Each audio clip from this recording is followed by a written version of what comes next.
สบายดีหมดทุกคนโอเคเนาะวันนี้เจอกันเดย์ที่สี่เนาะวันที่9 เดือน 10 2025กับโค้ชทรายสอนเททองเนาะทุกคนเนาะหรือว่าเทเดอร์อิสลาฮะนะอ่ะ โอเคก็เดี๋ยววันนี้เรามาเบิ่งราคาทองคำนำกันนะทุกคนเนาะถือว่ามื้อเช้านี้ราคาทุบไปเกือบว่า4,000 จุดนะทุกคนเนาะมื้อเช้านี้เนาะราคาทองทุบไป4,000 จุดหลังจากนั้นก็ดีดกลับมาคืนเนาะแล้วก็สร้างไฮใหม่ในปัจจุบันนะเนาะเดี๋ยววันนี้เราจะมาเบิ่งราคานำกันเนาะอาจารย์มีออเดอร์ที่เข้านะทุกคนเนาะแล้วก็ถือว่าออเดอร์เราถึกลากอยู่ปัจจุบันเนาะเดี๋ยวมาเบิ่งเราถึกลากประมาณจากจุดเนาะเฉพาะวันนี้เลยเด้อนะเฉพาะวันนี้เนาะแล้วโอกาสที่ทองมันจะขึ้นต่อเนาะมีสูงหรือบ่เนาะหรือว่าเราจะโค้ดออเดอร์เราทิ่มเนาะเพื่อปิดออเดอร์ที่ติดลบเนาะโอเคเดี๋ยววันนี้เรามาว่ากันเนาะทุกคนเนาะเทรดสดๆกับโค้ชทรายสอนเทรดทองเนาะอ่าก็สำหรับนักเรียนท่านใดที่เข้ามาแล้วเนาะก็อย่าลืมกดไลค์กดแชร์ให้อาจารย์แน่เนาะ มื้อนี้เกือบ2มื้อเนาะอาจารย์เข้ามาค่อนข้างจะค่ำนะทุกคนเนาะก็ประมาณ8โมงเนาะก็บ่เป็นหยังเนาะเฮาเรียนค่ำนิดหนึ่งแน่เนาะก็หลายคนก็น่าจะยังเพลียอยู่เนาะกับการฉลองบุญออกพรรษาช่วงผ่านมาเนาะ โอเคก็ถือว่ามื้อนี้เราเจอกันมื้อที่4เนาะสำหรับตัวคลิปเรียนที่ผ่านมาเนาะอาจารย์ได้อัปลงช่องยูทูบให้เนาะก็สำหรับนักเรียนท่านใดที่เข้ามาบ่ทันเนาะหรือว่าบ่ได้เบิ่งไลฟ์อาจารย์เนาะให้ทุกคนไปเบิ่งย้อนหลังได้เลยเนาะให้ทุกคนไปเบิ่งย้อนหลังได้เลยเนาะเดี๋ยวโอเคสบายดีเด้อเนาะสบายดีเนาะเดี๋ยววันนี้เรามาเบิ่งเนาะมื้อนี้เนาะอาจารย์ก็ติดลบอยู่เนาะถึกลากคือกันเนาะทุกคนเนาะอาจารย์ก็เซลล์ทองคือกันเด้อก็ถึกลากลบคือกันนี่แหละเนาะ โอเคเดี๋ยวมาเบิ่งกราฟทองคำนำกันก่อนเนาะว่ามันเฮ็ดจังได๋เนาะช่วงเช้าหันเนาะเดี๋ยวจนอาจารย์แชร์เด้อเบิ่งอาจารย์เปิดตัววินโดว์ก่อนแชร์แล้วบ่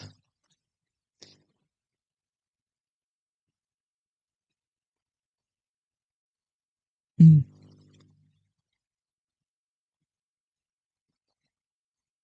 เดี๋ยวปิดไมค์ก่อนทุกคนมันบ่คอนเน็กเว้ย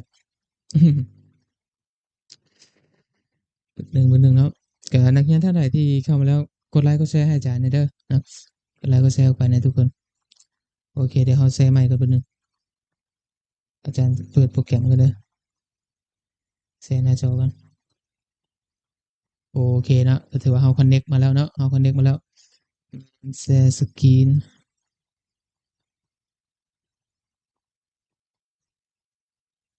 อ้าวมันคือบ่แชร์ให้วะ อย่าได้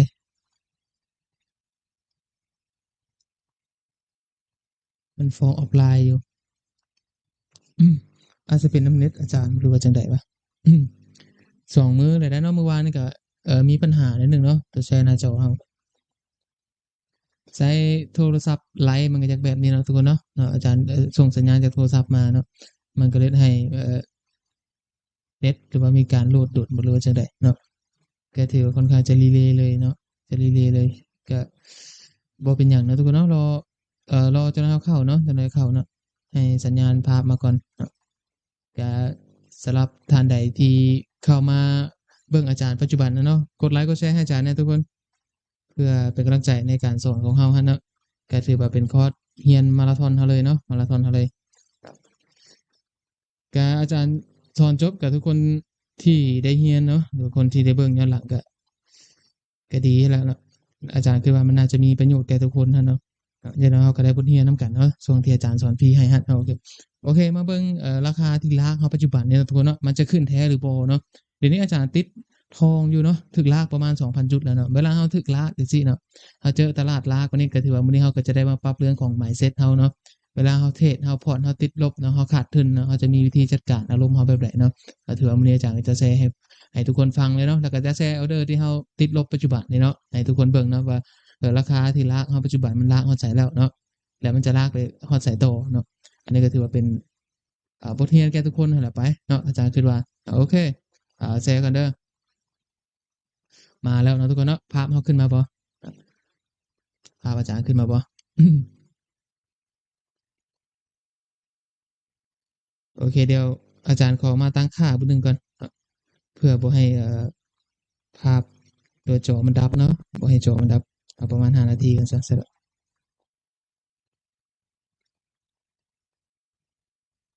เวลาเฮาพักหน้าจอเนาะโอเคได้มาแล้วเนาะทุกคนเนาะเดี๋ยวเฮามาเบิ่งราคาทองคำนำกันเนาะมื้อนี้เนาะถือว่าอาจารย์ติดเซลล์อยู่เนาะทุกคนเนาะนี่ล่ะออเดอร์เซลล์เฮานี่อ่าถือว่า0.01เนาะอาจารย์เข้าอยู่ช่วงที่ราคามันปิดลบแถวนี้หั้นเนาะวอลุ่มมันก็ถือว่าสูงบ่อาจารย์เนาะก็ถือว่าประมาณ 9,000 นะทุกคนเนาะแต่ว่ามันก็สามารถเบรกเนาะมันปิดเกือบว่า80%เนาะแล้วก็เบรกแทงก่อนหน้านี้ไปหั้นเนาะบัดนี้หลังจากนั้นราคาเฮ็ดหยังราคารีบาวด์ขึ้นมาเนาะวอลุ่มมันบ่หลายเนาะแล้วก็มาเจอแท่งมันพีกแท่งนี้นะที่เฮ็ดไส้ก็ประมาณ 7,000 แล้วก็แท่งที่มันอัปขึ้นมาปัจจุบันนี้เนาะช่วงเข้าตลาดโคเมกอเมริกาหั้นนะปิดเกือบว่าเต็ม 100% เนาะทุกคนเนาะแล้วก็วอลุ่มประมาณ 9,000 เนาะถามว่ามันสูสีกับวอลุ่มแท่งก่อนหน้านี้บ่เนาะช่วงตลาดยุโรปเนาะก็ยังบ่ทันสูสีเทื่อเนาะอาจารย์ก็เลยบ่ได้ปิดออร์เดอร์เฮาทิ่มเนาะเราก็ยังถือไว้อยู่แต่ถามว่าเวลาเฮาถือวันนี้เฮาเจอลากประมาณจักจุดเนาะโอเคเฮาเบิ่งออร์เดอร์ที่เฮาถึกลากสูงสุดก่อนเนาะประมาณจักจุดเนาะเนี่ยอาจารย์ยกตัวอย่างเนาะยกตัวอย่างให้ทุกคนเห็นภาพอันนี้เนาะอันนี้คือเฮาถึกลากอีกประมาณเกือบว่า 2,000 จุดเนาะวันนี้ 2,000 จุดเนาะ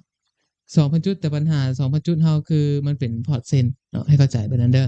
อันนี้คือมันเป็นพอร์ตเซ็นเนาะเวลามันเป็นพอร์ตเซ็นมันดีอยู่บ่อนใดคืออาจารย์เคยอธิบายไปแล้วเนาะเวลาเทรดพอร์ตเซ็นนะอาจารย์ยกตัวอย่างเนาะคือบาลานซ์เฮามีอยู่ประมาณ3,000 เซนเนาะหรือประมาณ$30เนาะสมมุติกรณีคันเฮาใช้30เหรียญเฮาเนาะ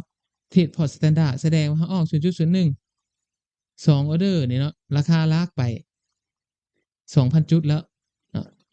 2,000 จุดถือว่าไฮโลแล้วเนาะสำหรับ30เนาะอันนี้ข้อเสียข้อเสียของการใช้พอร์ตสแตนดาร์ดเทรดทองคำเวลาใช้ระบบของอาจารย์นั่นเนาะอันนี้คือข้อเสียเปรียบของมันในการถึกลากไปให้เข้าใจไปนั้นเลยเนาะเวลาเฮาใช้พอร์ตสแตนดาร์ดเทรดเนาะคันทุนเฮาบ่หลายอาจารย์บ่แนะนำให้ใช้พอร์ตสแตนดาร์ดเส้นเทรดเนาะดังนั้นการใช้พอร์ตเส้นเนาะเวลาเจอราคาลากไปประมาณนี้เนาะอาจารย์เอา 0.01 นี่เนาะแต่ถามประมาณจักไหมเนาะโอเค 0.01 เนาะคัน10ออร์เดอร์นะทุกคนเนาะ10ออร์เดอร์ก็สิว่าอยู่ประมาณ 0.10 เนาะคันราคาลากไปประมาณ 2,000 จุดเนาะเฮาก็จะลบอยู่ประมาณ200เนาะ200 เซนต์เนาะแล้วออร์เดอร์ที่เฮาถึกลบปัจจุบันนี่เนาะหรือเฮาถึกลากปัจจุบันมันลบอยู่ประมาณอืมประมาณ600เนาะ600 เซนต์เนาะหรือประมาณ6ดอทเนาะอันนี้คือข้อได้เปรียบในการเทรดพอร์ตเซ็นเนาะเวลาเทรดทองคำคันเฮาเจอสถานการณ์แบบนี้เนาะแต่ถามว่ามันสิลงต่อบ่อาจารย์เนาะราคามันจะลงบ่เนาะมาเว้าเรื่องของวอลุ่มมันเนาะเฉพาะมื้อนี้เนาะมันจะมี H1 เนาะอันนี้คือตลาดช่วงที่มันเปิดตลาดมานะทุกคนเนาะสิ่งที่เราเห็นได้ชัดเจนคือราคาทุบลงมาตั้งแต่ 4,000 จุดแล้วช่วงเช้าหั้นเนาะหลังจากนั้นราคาเฮ็ดหยังราคาปรับฐานขึ้นมาเนาะถือว่ามันจะมี H1 วอลุ่มแท่งนี้เนาะสูงเนาะสูงเนาะคันเฮาบายอยู่นี่โอเคคันทุกคนเทคประมาณ500 จุดหรือว่าประมาณเอ่อ700 800 จุดเฮาเก็บกำไรได้ณชั่วโมงนั้นเนาะหลังจากนั้นราคาเฮ็ดหยังราคาทุบลงมาต่อราคาทุบลงมาต่อแต่ว่าสิ่งที่เราเห็นได้ชัดเจนคือมันจะมี H1 แท่งนี้เนาะวอลุ่มที่ค่อนข้างจะสูงเนาะแล้วราคาปิดถามว่าปิดประมาณจักเปอร์เซ็นต์เนาะคันวัดกันจริงๆก็ประมาณ 60% 60%แต่ว่ามันก็ปิดลบเนาะปิดลบถือว่าเป็นวอลุ่มสูงสุดเลยของมื้อนี้เนาะประมาณ12,000เนาะทุกคนเนาะถือว่าเป็นวอลุ่มสูงสุดเลยบัดนี้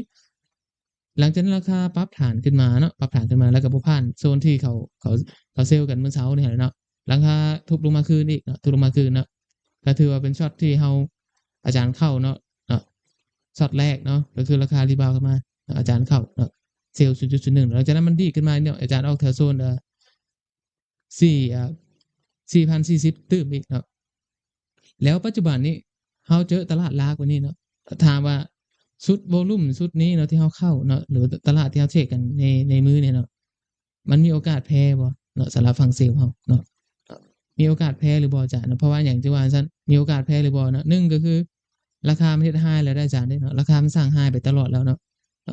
มีโอกาสที่มื้อนี้มันจะมาปิดบวกอีกบ่เนาะแต่เอาจริงๆเนาะมุมมองส่วนตัวอาจารย์เฉพาะมื้อนี้เนาะเฉพาะมื้อนี้เนาะคันราคาบ่ผ่าน4,060ขึ้นไปเนาะถือว่าช็อตนี้เฮาก็ยังบ่ทันได้แพ้เทื่อเพราะว่ามันจะมีโซนที่เขาจัดเซลล์กันช่วงท้ายตลาดเนาะถือว่าเป็นกรอบโซนนี้เลยดังนั้นราคาที่พยายามรีบาวด์ขึ้นมาหาโซนเดิมเนาะเพื่อมาเคลียร์ออร์เดอร์ที่เขาเซลล์กันเมื่อวานนี้เนาะคันมันเคลียร์ได้ต่อเนาะคันมันจะไปต่อมันก็ต้องมีแรงมาดันมันขึ้นเนาะแต่ว่าปัจจุบันนี้เนาะราคาที่มันปิดแบบนี้เนาะ มันวอลลุ่มมันก็ยังบ่ทันหลายเทื่อเนาะมันยังกินกันบ่ขาดเนาะมื้อนี้เนาะยกตัวอย่างเนาะก็ถือว่ายัง50-50เนาะแต่ว่าแนวโน้มเนาะช็อตนี้ที่มันปิดลบเนาะก็ถือว่าวอลลุ่มเอียงๆมาฝั่งเซลล์เฮาอยู่เนาะมื้อนี้เนาะ H1 แถวนี้เนาะแต่ถามว่าเฮาเข้าปัจจุบันนี้เฮาถึกละมันเสี่ยงบ่อาจารย์มันก็เสี่ยงนั่นแหละพอร์ตเฮาเนาะแต่มันก็เสี่ยงดังนั้น เวลาเทรดเนาะต้องเบิ่งเนาะเวลาเฮาเข้าแต่ละครั้งเนาะมันความเสี่ยงเฮามันน้อยหรือหลายเนาะเวลาถึกลากประมาณ 1,000 จุด 2,000จังซี่เนาะคันเฮาเป็นพอร์ต Standard ทุนเฮาบ่หลายเนาะเฮารับแฮงกดดันแบบนี้บ่ได้อยู่แล้วเนาะให้เข้าใจแบบนั้นเนาะแต่ว่าคันมันเป็นพอร์ตเซ็นเนาะทุกคนเทรดลักษณะแบบนี้เนาะถามว่ากรอบในการเล่นเฮามันก็สูงขึ้นเนาะแล้วความเสี่ยงของพอร์ตเฮาเนาะมันก็ลดลงเนาะลดลงจากที่เฮาใช้พอร์ต Standard เทรดมันก็ให้เวลาเฮาเทรดพอร์ตเซ็นนั้นมันจะซิลเนาะมันจะซิลเวลาถึงตลาดละหรือว่าออเดอร์เฮาติดลบเนาะเฮาจะบอกว่าง่ายคือบ่กระวนกระวายให้เนาะคันเทรดล็อตประมาณแบบอาจารย์ยกตัวอย่างนะคือล็อตแบบนี้ล็อตแบบนี้ให้ทุกคนเบิ่งจังซี่ยกตัวอย่างประมาณนั้นเลยเนาะเนี่ยเฉลี่ยเฮาลบอยู่กับประมาณ600เซนหา700เซนเนาะก็ถือว่ายังบ่ทันเกินบาลานซ์เฮาเนาะบาลานซ์เฮามีอยู่ประมาณ34เนาะยังบ่ทันเกินบาลานซ์เฮาหรือว่าบ่ทันลบเกิน 50% เนาะถ้าจะลบเกิน 50% อย่างน้อยก็ต้องลบประมาณเกือบว่า18เนาะ18ขึ้นเมือเนาะ17-18น่ะเซนเนาะถึงจะโอเคเฮาถึงจะติดลบเกิน 50% ของพอร์ตเนาะดังนั้นเวลาเฮาเจอแบบนี้เนาะคันเฮาจะคัดทิมเลยก็คัดเนาะถ้าอาจารย์คัดนี่แสดงว่ามื้อนี้เฮาจะเป็นต้องเทรดต่อบ่บ่จะเป็นเนาะเฮาแพ้มื้อนี้ก็คือแพ้เนาะต้องเข้าใจแบบนั้นเนาะเวลาเทรดเนาะแพ้แล้วก็บ่ต้องพยายามไปเอามันต่อเนาะแพ้ก็คือเฮาพักผ่อนไปเลยเนาะมื้ออื่นก็จึงว่ากันใหม่เนาะเวลาเข้าเทรดแต่ละครั้งเนาะให้เป็นแบบนั้นเนาะอันนี้ยกตัวอย่างให้ทุกคนเห็นภาพมันเนาะและการจะออกออร์เดอร์เพิ่มได้จ้ะคันราคาขึ้นมานี่ครับคันเฮาเบิร์นล็อตตลอดนี่มันเสี่ยงพอร์ตเฮามันก็เสี่ยงแหละเนาะอันนี้คือ 0.01 นี่มันเป็นช็อตที่อาจารย์ pending ไว้เนาะ pending ไว้เนาะแล้วอาจารย์เข้าแถวราคานี่หั่นน่ะธรรมดาช่วงที่มันทุบลงมาฮอตนี่หั่นเนาะออร์เดอร์อาจารย์น่ะมันบวกมาแล้วเนาะทุกคนเนาะมันบวกมาแล้วเนาะมันบวกมาแล้วเนาะตั้งแต่อาจารย์บ่ได้โคด profit มันซื่อๆเนาะเพราะว่าจะถือไว้ให้นักเรียนเบิ่งเป็นบทเรียนเนาะก็เลยบ่อยากปิดมันไปเนาะสำหรับพอร์ตสอนเนาะก็เลยถือออร์เดอร์มาให้เฮาไลฟ์แล้วเฮามีบทเรียนมานำหั่นเนาะประมาณนั้นเลยเนาะ โอเควันนี้คันทรงแบบนี้มันปิดบวกมานี่เฮาจะแก้ด้วยบ่อาจารย์มันก็แก้มาแล้วเนาะเอาก็ถึกลากบัดนี้มันก็แก้มาแล้วหลายคนสิถามเนาะคันเจอแบบนี้มันสิแก้บ่อาจารย์มันก็ติดลบมาแล้วเนาะคันเฮาผิดทางน่ะก็ติดลบมาแล้วเนาะในตลาดเนาะแต่ว่าสำคัญก็คือต้องเบิ่งก่อนแฮงที่มันจะดันมันคือแท้ให้มันดันแท้หรือบ่เนาะให้เข้าใจแบบนั้นก่อนเนาะ ถ้ามันดันบ่แท้เฮาก็ถามว่าพอร์ตเฮายังถือได้บ่มันก็ถือได้อยู่นั่นแหละเนาะแต่ก็ต้องเบิ่งว่าโอเคคันเฮาจะยอมคัดเนาะหรือว่าเฮาจะยอมเสียทุนรอบนี้เฮาจะเสียประมาณจักเปอร์เซ็นต์ของพอร์ตเนาะคันเฮายอมรับเสียประมาณ10% 20%เนาะเฮาก็ต้องคัดตั้งแต่ทีแรกแล้วเนาะแต่ว่าคันเฮาจะยอมรับความเสี่ยงประมาณ50%เนาะหรือว่าเต็ม100%เนาะอันนี้ก็ขึ้นอยู่กับเฮาที่เฮายอมรับได้เนาะแต่ว่าสำคัญคือช็อตแบบนี้เนาะคันมันกรณีมันผิดทางแล้วเนาะอย่างน้อยราคาที่บินขึ้นมาเนาะวอลุ่มมันต้องสูงพอเนาะถึงจะช็อตนี้เฮาก็ถือว่าแพ้ไปเลยนะแต่ว่าก็รอลุ้นนำกันเนาะว่าช็อตนี้มันจะแพ้จริงหรือแพ้ปลอมเนาะอาจจะเบิ่งช่วงท้ายๆของตลาดเนาะคือเมื่อวานนี้เนาะที่เราเห็นนี่แหละช่วงที่ท้ายๆของตลาดก็ถือว่ามีแฮงกดลงมาเนาะจะถามวอลุ่มหลายบ่ก็ประมาณ 10,000 เนาะพวกนี้จะเป็น 10,000 อัพหมดเนาะเห็นบ่1 2 3แล้วก็เฮ็ดให้ช่วงเช้าก็เลยราคาก็เลยเปิดมาแล้วก็ทุบลงมาเลยให้เข้าใจแบบนั้นเนาะ ปัจจุบันนี้ปล่อยตลาดเคลียร์ออร์เดอร์ก่อนเนาะทุกคนเนาะเคลียร์ออเดอร์ก่อนเนาะถือว่าชุดนี้เฮาบ่ได้เข้าใหม่แล้วเนาะชุดนี้ก็ถือว่าเฮาถึกลากเต็มแม็กเลยเนาะถึกลากเต็มแม็กเลยเนาะรอราคาเบรก4,060 ขึ้นไปก่อนเนาะอันผ่านตัวนี้ไปก็ต้องมาเบิ่งพอร์ตเฮาก่อนเนาะว่ามันจะไหวบ่ในการครึ่งเนาะหรือว่าทนในการลากเนาะคันอาจารย์คัดนี่ก็ถือว่าก็ถามว่าเสียหายพอร์ตมันก็บ่ทันเสียหายเทื่อเนาะเพราะว่าเฮาก็ยังมี profit อยู่เนาะ แต่ก็ติดลบเนาะติดลบเนาะเฉพาะมื้อนี้เนาะคันเฮาคัดไปเนาะก็รอลุ้นนำกันเลยแท่งนี้เนาะทุกคน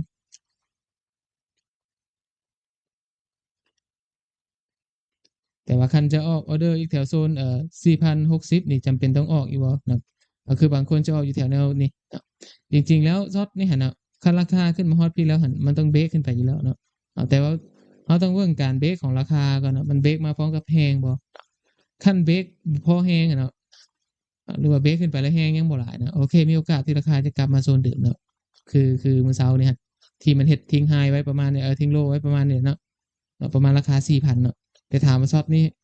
เอาเข้าแพ้ตลาดหรือบ่เนาะยังบ่ทันแพ้เทื่อนะทุกคนเนาะยังบ่ทันแพ้เนาะอย่างน้อยราคานี่ต้องวิ่งกลับมาโซนเดิมอยู่แล้วเนาะโซนที่มันเคยเฮ็ดโลไว้เนาะโลไว้เนาะแต่ว่ารอเบิ่งก่อนมันจะสร้างไฮได้หรือบ่มื้อนี้ครับติดตามนำกันเลยเนาะติดตามนำกันเนาะ สไผที่เข้ามาแล้วกดไลค์กดแชร์ให้อาจารย์หน่อยเด้อเนาะ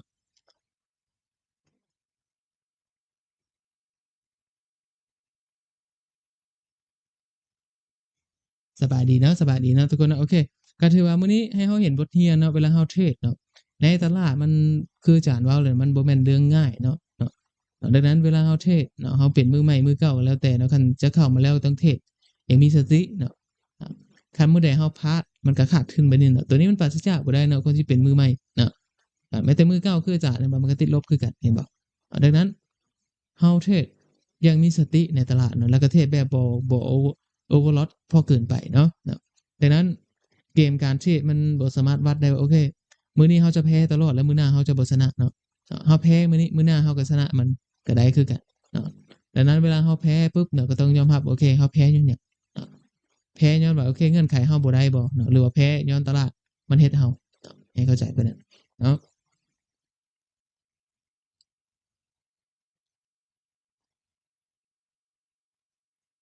รอลุ้นนำกันนะทุกคนเนาะรอลุ้นนำกันเนาะราคาตัวนี้มันยังจังได๋ก็ต้องขึ้นเหนือ4,060อยู่แล้วเนาะมื้อนี้เนาะแต่ถามว่าช็อตนี้คันอาจารย์เพิ่มทุนเข้าพอร์ตอีกเนาะอ่าออกออเดอร์เพิ่มอีกเห็นถามว่าได้บ่มันก็ได้เนาะแต่ว่าเราก็บ่จำเป็นต้องไปเพิ่มทุนมันดอกนะเพื่อให้ทุกคนเฮ็ดจังซั่นเนาะสมมุติว่ามันผิดทางแล้วเนาะช็อตนี้มันผิดทางแล้วมันบ่โอเคเราแล้วเราก็มีแต่คัดไปเลยเนาะจนว่าโอ้ค่อยมีทุนครึ่งแล้วค่อยโอนมาใส่เนาะสุดท้ายมาเอาปล่อยให้ตลาดมันลากเราเนาะพอร์ตเรายังเสียหายเนาะดังนั้นโอเคช็อตนี้คันเราแพ้เราต้องรู้จุดที่เราแพ้คืออาจารย์เว้าเนาะคันมันปิดบวกอีกวอลุ่มมันสูงเนาะก็ถือว่าวอลุ่มมันสามารถเบรกแท่งก่อนหน้านี้ได้เนาะหรือช็อตที่มันเคยทุบลงมาได้ก็ถือว่ามื้อนี้เราก็แพ้ตลาดไปหรือว่าวอลุ่มแท่งนี้เนาะแสดงว่าโอเค1 2 3เนาะประมาณ6ชั่วโมง7ชั่วโมงนี่เนาะแฮงที่ดันขึ้นมาเนาะบางเทื่อมันก็อาจจะเป็นการเคลียร์ออร์เดอร์ฝั่งเซลล์ซื่อๆเนาะคนที่เซลล์มือเช้าอันนี้แหละกับมื้อวานนี่ฮะเนาะเพื่อให้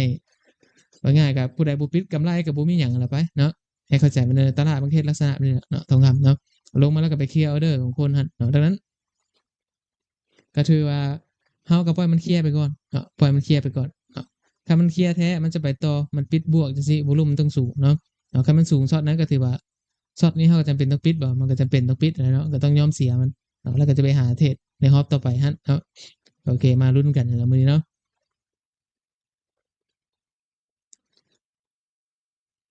เดี๋ยวมาเบิ่งข่าวก่อนเนาะมื้อนี้มีข่าวหยังที่น่าสนใจแหน่ถือว่าข่าวนี้มันประกาศแล้วนะทุกคนเนาะอืมใช่กันเนาะนี่ข่าวมันประกาศแล้วก็จะมีช่วงที่ระหว่างประมาณ10โมงหั้นเนาะกับ11โมงเนาะก็ถือว่าข่าวบ่แรงปานใดเนาะข่าวบ่แรงปานใดนะก็น่าสิเฮ็ดให้ทองหั้นค่อยๆซึมลงค่อยๆซึมขึ้นนะเพื่อปิดบวกเนาะในตลาดมื้อนี้หั้นเนาะมาลุ้นนำกันเลยเนาะถือว่าเป็นช็อตที่ถึกลากอย่างงามเลยนะทุกคนเนาะตลาดลากฝั่งเซลล์เด้อเนาะเพิ่นเอาบายงามเด้เนาะโอเคลุ้นนำกันเลยเนาะลุ้นนำกันเนาะแต่นี้เนาะถือว่าวอลุ่มมื้อนี้เฉพาะตลาดมื้อนี้วิ่งประมาณจักจุดเดี๋ยวอาจารย์ให้ทุกคนเบิ่งกันเนาะ คันเฮาเบิ่งได้ผ่าน2,000 3,000 4,000น่ะใน5,000เนาะก็ถือว่าประมาณ5,000ไปจุดเนาะตลาดมื้อนี้เนาะเฉพาะมื้อวันพฤหัสเฮาน่ะวิ่งประมาณ5,000ไปจุดเนาะ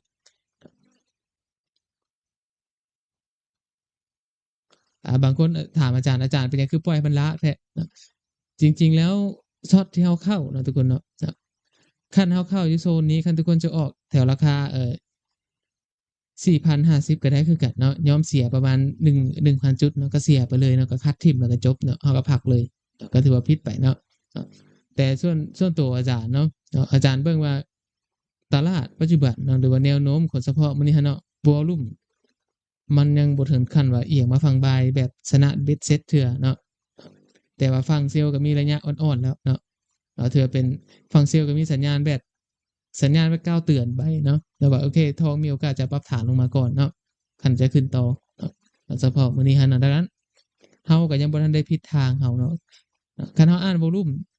ถูกอย่างน้อยช่วงตลาดหรือว่าช่วงท้ายตลาดราคาต้องกลับมาปิดฝั่งเซลล์อยู่แล้วเนาะเขาจะให้มื้อนั้นภายในเป็นปิดลบเนาะก็เบิ่งตัวจริงนำกันว่ามันจะลงมาได้บ่เนาะคันมันขึ้นต่อเฮาก็เพียงแต่คัดออร์เดอร์ทิ่มเนาะปิดออร์เดอร์ฝั่งบายฝั่งเซลล์เฮานาทีติดลบก็ถือว่าเฮาพักเลยมื้อนั้นเฮาก็บ่เข้าตลาดต่อให้เข้าใจไปนั้นเนาะในการเทรดเนาะบางคนคันเสียแล้วเอ่อลบไปแล้วเนาะติดลบไปแล้วค่อยต้องเอาคืนภายในมื้อนี้เนาะคันเฮาแบบนั้นมันเสี่ยงเฮาเนาะเสี่ยงเฮาเนาะเสี่ยงที่จะให้เฮาเสียเงินตื้มซ้ำเนาะดังนั้นเวลาเฮาแพ้เฮาก็ต้องควรพักแล้วก็ต้องยอมรับความแพ้ของเฮาเนาะให้เข้าใจแล้วก็ต้องมาเบิ่งโอเคเฮาแพ้ย้อนหยังหนึ่งเฮาเทรดโอเวอร์ลอตบ่เนาะเฮาออกหลายล็อตแบบนี้บ่ยกตัวอย่างเนาะเฮาเทรดหนักเกินไปบ่จังซี่เห็นบ่มันจะเป็นแบบนั้นได้เนาะดังนั้นเวลาเข้าแต่ละครั้งเนาะก็ต้องเข้าอย่างมีสติเนาะคืออาจารย์เข้าจังซี่แหละเนาะถามว่าเสี่ยงบ่มันก็เสี่ยงเนาะเสี่ยงพอร์ตเฮาแต่ว่าเรื่องประสบการณ์เฮาเนาะเฮาที่อยู่นำตลาดเนาะพวกการเทรดลักษณะแบบนี้เนาะมันบ่ถึงขั้นว่าเสี่ยงเนาะเสี่ยงพอร์ตเฮาจนเกินไปให้เข้าใจบ่ได้เนาะ โอเคมาลุ้นนำกันเนาะราคาหาก็ยังยืนเหนือราคา4,050นะทุกคนเนาะ4,050เนาะมาเบิ่งนำกันเนาะมันจะผ่านบ่เนาะจะเบรก4,060ขึ้นไปได้บ่เนาะคันมันเบรกบ่ได้ก็แสดงว่าโอเคการอ่านวอลุ่มเฮาเนาะคันอ่านว่ามื้อนี้เป็นฝั่งเซลล์เนาะอย่างน้อยตลาดก็ต้องกลับมาปิดลบอยู่แล้วสำคัญคือการอ่านหาวอลุ่มเข้าเทรดภายในมือเนาะคันเฮาอ่านผิดก็ถือว่าจบเนาะให้เข้าใจปานนั้นเลยเนาะโอเคเราลุ้นกันนะทุกคนเนาะมื้อนี้เนาะเอาเฉพาะมื้อนี้แหละเนาะเฮาบ่ต้องไปหามื้อใดดอกเนาะเอาเฉพาะมื้อนี้เลยมื้อวันพฤหัสนี่แหละคันเฮาแพ้มื้อนี้เฮาก็ต้องยอมรับความพ่ายแพ้เฮาภายในมื้อนี้ฮั่นอาจารย์จะมาร์กไว้ประมาณนี้ซะอันนี้ตัวอย่าง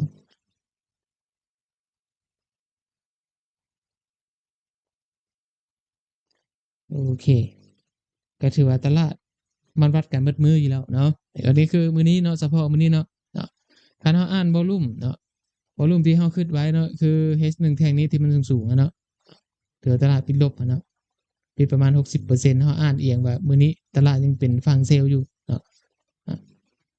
ดังนั้นคันว่าโอเคคันอเมริกามาเซลล์ต่อเนาะก็ถือว่าการอ่านวอลุ่มเฮาก็ถือว่ามื้อนี้เฮาก็ถือว่าอ่านได้เสียบขาดเนาะคันว่าช็อตนี้เฮาเนาะราคากลับมาโซนเดิมคือเก่าเนาะหรือว่าแท่งที่มีวอลุ่มที่มันถูกลงมาเนี่ยนะทุกคนเนาะก็มีโอกาสที่มื้อนี้มันจะกลับมาแถวโซนเดิมเราลุ้นกันเลยนะว่าอเมริกาจะมาบายหรือว่าจะมาเซลล์ต่อเนาะปัจจุบันนี้เขาเทรดตลาดอเมริกาอยู่นะแล้วก็แท่งที่มันดันขึ้นมาปัจจุบันนี้มันก็แห้งขึ้นมันก็บ่สูงพอปานใดเนาะคันแท่งนี้ประมาณ10,000อัป 20,000จังซี่เนาะโอเคอาจารย์อาจจะได้โค้ดฝั่งเซลล์ทิ่มแต่พี่เลยเนาะแต่ว่าปัญหาคือราคาที่ที่ดันขึ้นมาเนาะวอลุ่มมันยังบ่สามารถเบรกแท่งก่อนหน้านี้ได้ซ้ำเนาะ H1 แท่งนี้ซ้ำเนาะที่มีวอลุ่มสูงอะนะมันเพียงๆกันเนาะเพียงๆกันแสดงว่าโอเคราคาที่จะขึ้นแท้มันก็บ่ถึงขั้นบ่แท้เนาะดังนั้นคันมันขึ้นบ่แท้ออเดอร์เฮาถามว่ามันซิลได้บ่มันก็ซิลได้เลยเนาะมันบ่แม่นพอร์ตสแตนดาร์ดคืออาจารย์ว่าเนาะมันเป็นพอร์ตเซ็นเนาะมันเทรดให้ทุกคนเทรดซิลขึ้นเทรดในกรอบ 1,000 จุด 2,000 จุดทองมันวิ่งคู่มือเนี่ยมันวิ่งประมาณนี้เนาะมันเฮ็ดให้เฮาเทรดซิลขึ้นเนาะมันก็เลยบ่ค่อนข้างจะไปกดดันเตะเห็นบ่เนาะนี่ตอนนี้เฮาก็ลบอยู่ประมาณ500เซนต์เนาะ500เซนต์ราคาพยายามทุบลงมาคืนแหละวันนี้คันเฮาเป็นใช้พอร์ตสแตนดาร์ดจะมันก็ไปคนละเรื่องแล้วแบบนี้คันลบไปนี่แหละมันก็หายโลไปแหละอาจารย์ยกตัวอย่างซะเนาะนี่ซึ่งพอร์ตสแตนดาร์ด$50ซะนักเรียนออก$50ซะยกตัวอย่างให้บ่เนาะทุน$50ซะเนาะใส่พอร์ตสแตนดาร์ดเนาะแสดงว่า 0.015 ไม้เฮานี่มันเด็กสโมเลตั้งแต่ 1,000 จุดแรกแล้วนี่มันบ่ทันได้เฮ็ดหยังซ้ำเนาะแสดงว่าหายโลเลยทุน$50เนาะเห็นบ่หายใจนำบ่ทันซ้ำให้เข้าใจไปนะเนาะในการใช้พอร์ตเทรดนะอันนี้ก็คือเข้าเซลล์อยู่นี่ปุ๊บเนาะราคาลากไป 1,000 จุดเนี่ยแตกเลยได้พอร์ตแตกแล้วแต่อาจารย์ยังบ่ทันแตกเทื่อเนาะเฮาบ่ทันแตกเทื่อนึงก็คือเฮาลิ้นพอร์ตเซ็นเนาะเฮาเทรดพอร์ตเซ็นเนาะถึงว่ามันจะเป็นเงินที่น้อยก็บ่เป็นหยังเนาะ แต่ว่ามันเซฟพอร์ตเฮาเวลาเฮาเทรดใหม่เฮาเรียนใหม่มันบ่จำเป็นต้องเฮ็ดให้เฮาเอาเงินไปเสียนำตลาดให้เข้าใจแบบนั้นเด้อเนาะอาจารย์บ่ให้นักเรียนอาจารย์บ่เรียนนำอาจารย์แล้วต้องมาเสียเงินนำตลาดเนาะให้เข้าใจแบบนั้นดังนั้นเฮาจะใช้พอร์ตเช่นก็คือเฮาเสียก็เสียน้อยเสียอยังมีสติเนาะให้เข้าใจแบบนั้นเลยเนาะอันนี้มันเป็นเรื่องบทเรียนเฮาเนาะให้ทุกคนเข้าใจแบบนั้นเนาะโอเครู้นำกันเนาะเนี่ยเนาะมันวัดกันเป็นแบบนี้แหละเนาะมันสิขึ้นแท้ขึ้นปลอมเฮาบ่ฮู้ดอกเนาะแต่ว่าเฮาเบิ่งอาจารย์อ่านวอลลุ่มว่าโอเคมื้อนี้เซลล์มันบ่ถึงขั้นว่าเสียเปรียบเนาะแล้วบายสิขึ้นแท้ก็ยังบ่ถึงขั้นว่าจะมีวอลลุ่มขึ้นมาแจ้งๆเทื่อเนาะคันเจอช็อตนี้วอลลุ่มมันสูงนี่มันก็เบรกผสมโพงกับหมอนี่ให้เฮาแล้วเนาะช็อตที่ทุบลงมากับนี้เนาะนี่3แท่งกว่านี้นะ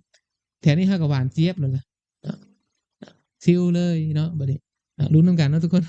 มันลงมาให้แล้วก็เฮ็ดเว้าคืออีเลย โอเคลุ้นนำกันเนาะแท่งนี้ขอวอลลุ่มแจ่มๆแน่แท่งนี้เนาะปิดลบเต็ม100ก็ได้เนาะ90ก็ได้เนาะวอลลุ่มกินช็อตที่มันขึ้นมาบัดนี้นะถือว่าแถวนี้โซนนี้เฮาถือว่าหายใจโล่งแล้วเนาะอาจารย์คิดว่าน่าจะหายใจโล่งแล้วบ่ได้เซลล์เด้อทุกคนเนาะโอเคไผว่ามันจะลงแน่เนาะหรือว่ามันจะขึ้นต่อคอมเมนต์บอกอาจารย์ได้เด้อ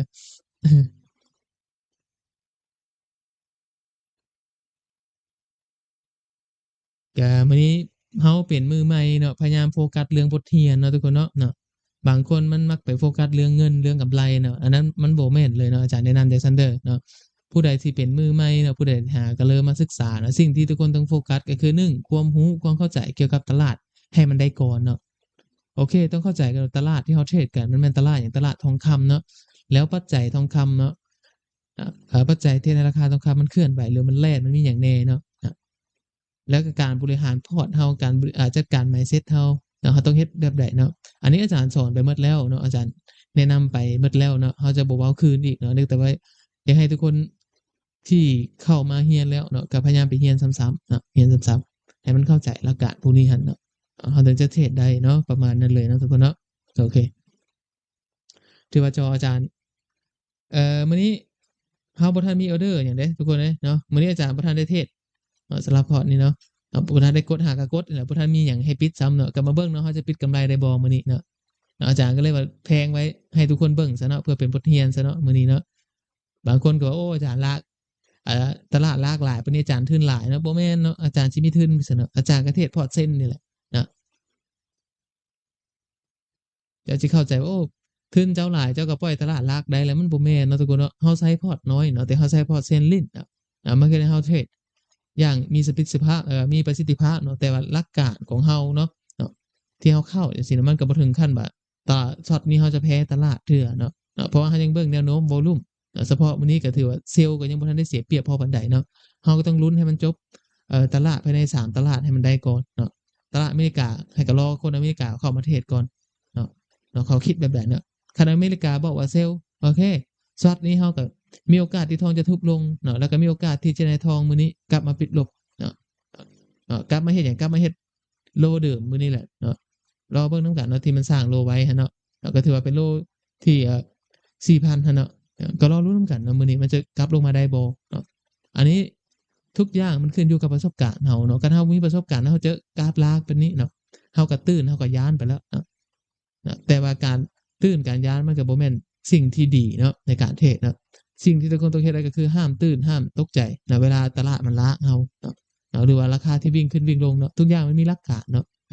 คันเฮาเข้าเทรดด้วยเงื่อนไขด้วยระบบเฮาเนาะสิ่งที่เฮาเชื่อสิ่งที่เฮาวิเคราะห์ไว้เนาะเฮาก็ให้มันเฮ็ดเวียกตามสิ่งที่เฮาวิเคราะห์ไว้แล้วก็จบเนาะบ่ต้องไปตื่นมันเนาะว่าพอร์ตเฮาจะลบเท่านี้เท่านั้นเนาะคันเฮาตื่นแล้วเฮาจะมีอารมณ์เลยมันจะได้เฮาปิดออร์เดอร์เนาะปิดออร์เดอร์ก่อนไว้อันควรหรือปิดออร์เดอร์ย้อนว่าเฮาย้านเฮาตื่นนั่นแหละเห็นบ่ทีนี้เฮายังลบอยู่ประมาณเฮาถึกลากไปประมาณ 2,000 จุดเอ๊ะกลับมาเท่าไหร่นะกลับมา 1,000 จุดคือเก่าแล้วเห็นบ่เนาะ ให้ทุกคนเข้าใจแบบนี้เลยเนาะอันนี้ถือว่าเป็นบทเรียนเฮาเนาะเราเบิ่งเนาะอันนี้คือออร์เดอร์ที่เฮาถึกลากหลายที่สุดแล้วเนาะเนี่ยลากอยู่ประมาณ 1,000 เนาะ 1,000 จุดปัจจุบันกลับมาแล้วเนาะบางนึงเฮายังลากถึกลากไปประมาณ 2,000 จุดเนาะก็รอลุ้นนำกันเนาะคัน H1 แท่งนี้ปิดลบพร้อมกับวอลุ่มที่สูงอะเนาะถือว่าอุ่นใจบ่ออร์เดอร์เฮาโซนแถว4,030จังซี่เนาะเฮาก็ถือได้แหละเนาะวอลุ่มเอียงมาฝั่งเซลล์แล้วตลาดอเมริกาก็เอียงมาฝั่งเซลล์สิ เฮาก็ถือได้ต่อเนาะถือได้ต่อแล้วเฮาก็จะรวบโพรฟิตเฮาให้ทุกคนเบิ่งนำกันนั่นแหละเนาะกำลงต่อเนาะก็ลุ้นนำกันเลยวันนี้เนาะเฮาเหลือแบบเหลือเวลาอีกประมาณ2ชั่วโมง3ชั่วโมงเนาะคันเฮาจะถือช็อตนี้คันอาจารย์ถือประมาณ12ชั่วโมงก็ได้เนาะถือฮอด12โมงเนาะ12โมงหรือฮอดถือจนฮอดมื้ออื่นก็ได้เนาะทุกคนเนาะเราก็จะถือต่อเนาะเพราะว่าช่วงเช้าเผลอๆมันอาจจะเปิดมาทุบลงให้เฮาก็เป็นได้เนาะแต่ว่ารอเบิ่งประมาณ12ชั่วโมงก็สามารถตัดฮอด12โมงก็ตัดสินได้แล้วเนาะว่าช็อตนี้เฮาจะกลับมาฝั่งหยังฝั่งเซลล์ได้หรือบ่เนาะทุกคนเนาะเนี่ยราคาทุบมาแถว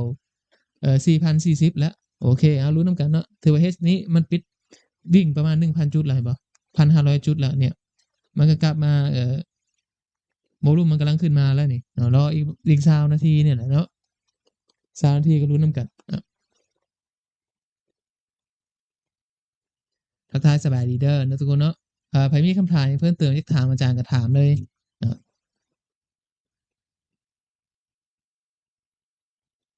เอ่อบ่มี Excel บ่โคดทรายบ่มักใส่ SL เด้อเนาะอาจารย์บ่มีเวลาตั้ง Excel เนาะทุกคนเนาะแต่ว่าอาจารย์มี Excel อยู่ในใจอยู่แล้วเนาะ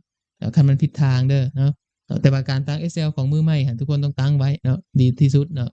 แต่อาจารย์รู้โซนที่อาจารย์ต้องเซาหรือต้องหยุดอยู่แล้วเนาะในการเข้าแต่ละครั้งหั้นเนาะ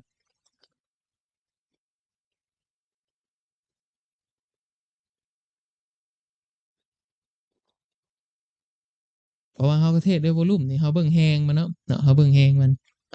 เบิ่งแฮงซื้อขายภายในมื้อนั้นเนาะแล้วก็ต้องฮู้ว่าทองมันวิ่งประมาณจากจุดภายในมื้อนั้นเนาะแล้วบาลานซ์เฮาที่สามารถครึ่งได้เนาะหรือว่าโอเคช็อตนี้คันเฮาแพ้เฮาต้องแพ้อยู่จังหวะใดเฮาต้องแพ้หรือต้องคัดออกเนาะให้เข้าใจแบบนั้นหลักการใช้วอลุ่มเนาะอาจารย์บอกเฮาหาวอลุ่มภายในมื้อเนาะคันทุกคนอ่านวอลุ่มขาดภายในมื้อนั้นเนาะถึงตลาดมันจะลากเฮาเนาะสุดท้ายมันจะกลับมาโซนดึก ให้เข้าใจไปนั้นอันนี้คือหลักการแล้วพบอาจารย์เคยเว้าไปแล้วเนาะคือตอนนี้แหละเนาะนี่มันกลับมาโซนเดิมแล้วเนี่ยคันเฮารวบนี่เฮามี profit เลยเนี่ยอาจารย์รวบนี่อาจารย์คัดทิ่มมันเลยนี่อาจารย์ยกตัวอย่างนะคันเฮารวบทิ่มเนาะนี่เห็นบ่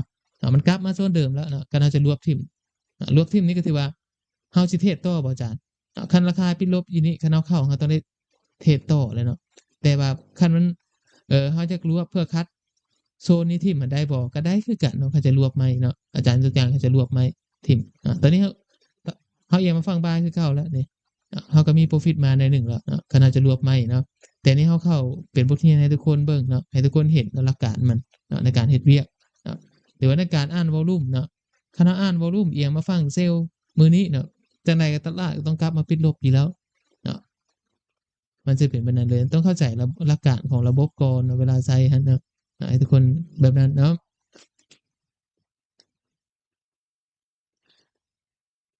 บางคนอาจารย์มันลงมาเนี่ยมันสิบ่ลงมาเอาบายบ่ก็รอเบิ่งนำกันแล้วมันสิเอาบายเพราะว่าคนที่บายมามันก็แฮงมันก็บ่มีแล้วเนาะเนี่ยเขาบายมานะวอลุ่มมันต่ำแล้วเนาะมันก็ยังบ่ช็อตที่มันขึ้นมามันยังเบรกราคานี่บ่ได้เนาะถือว่าปัจจุบันนี้เราก็ถือว่ามีออร์เดอร์ที่เอาเข้าเนาะ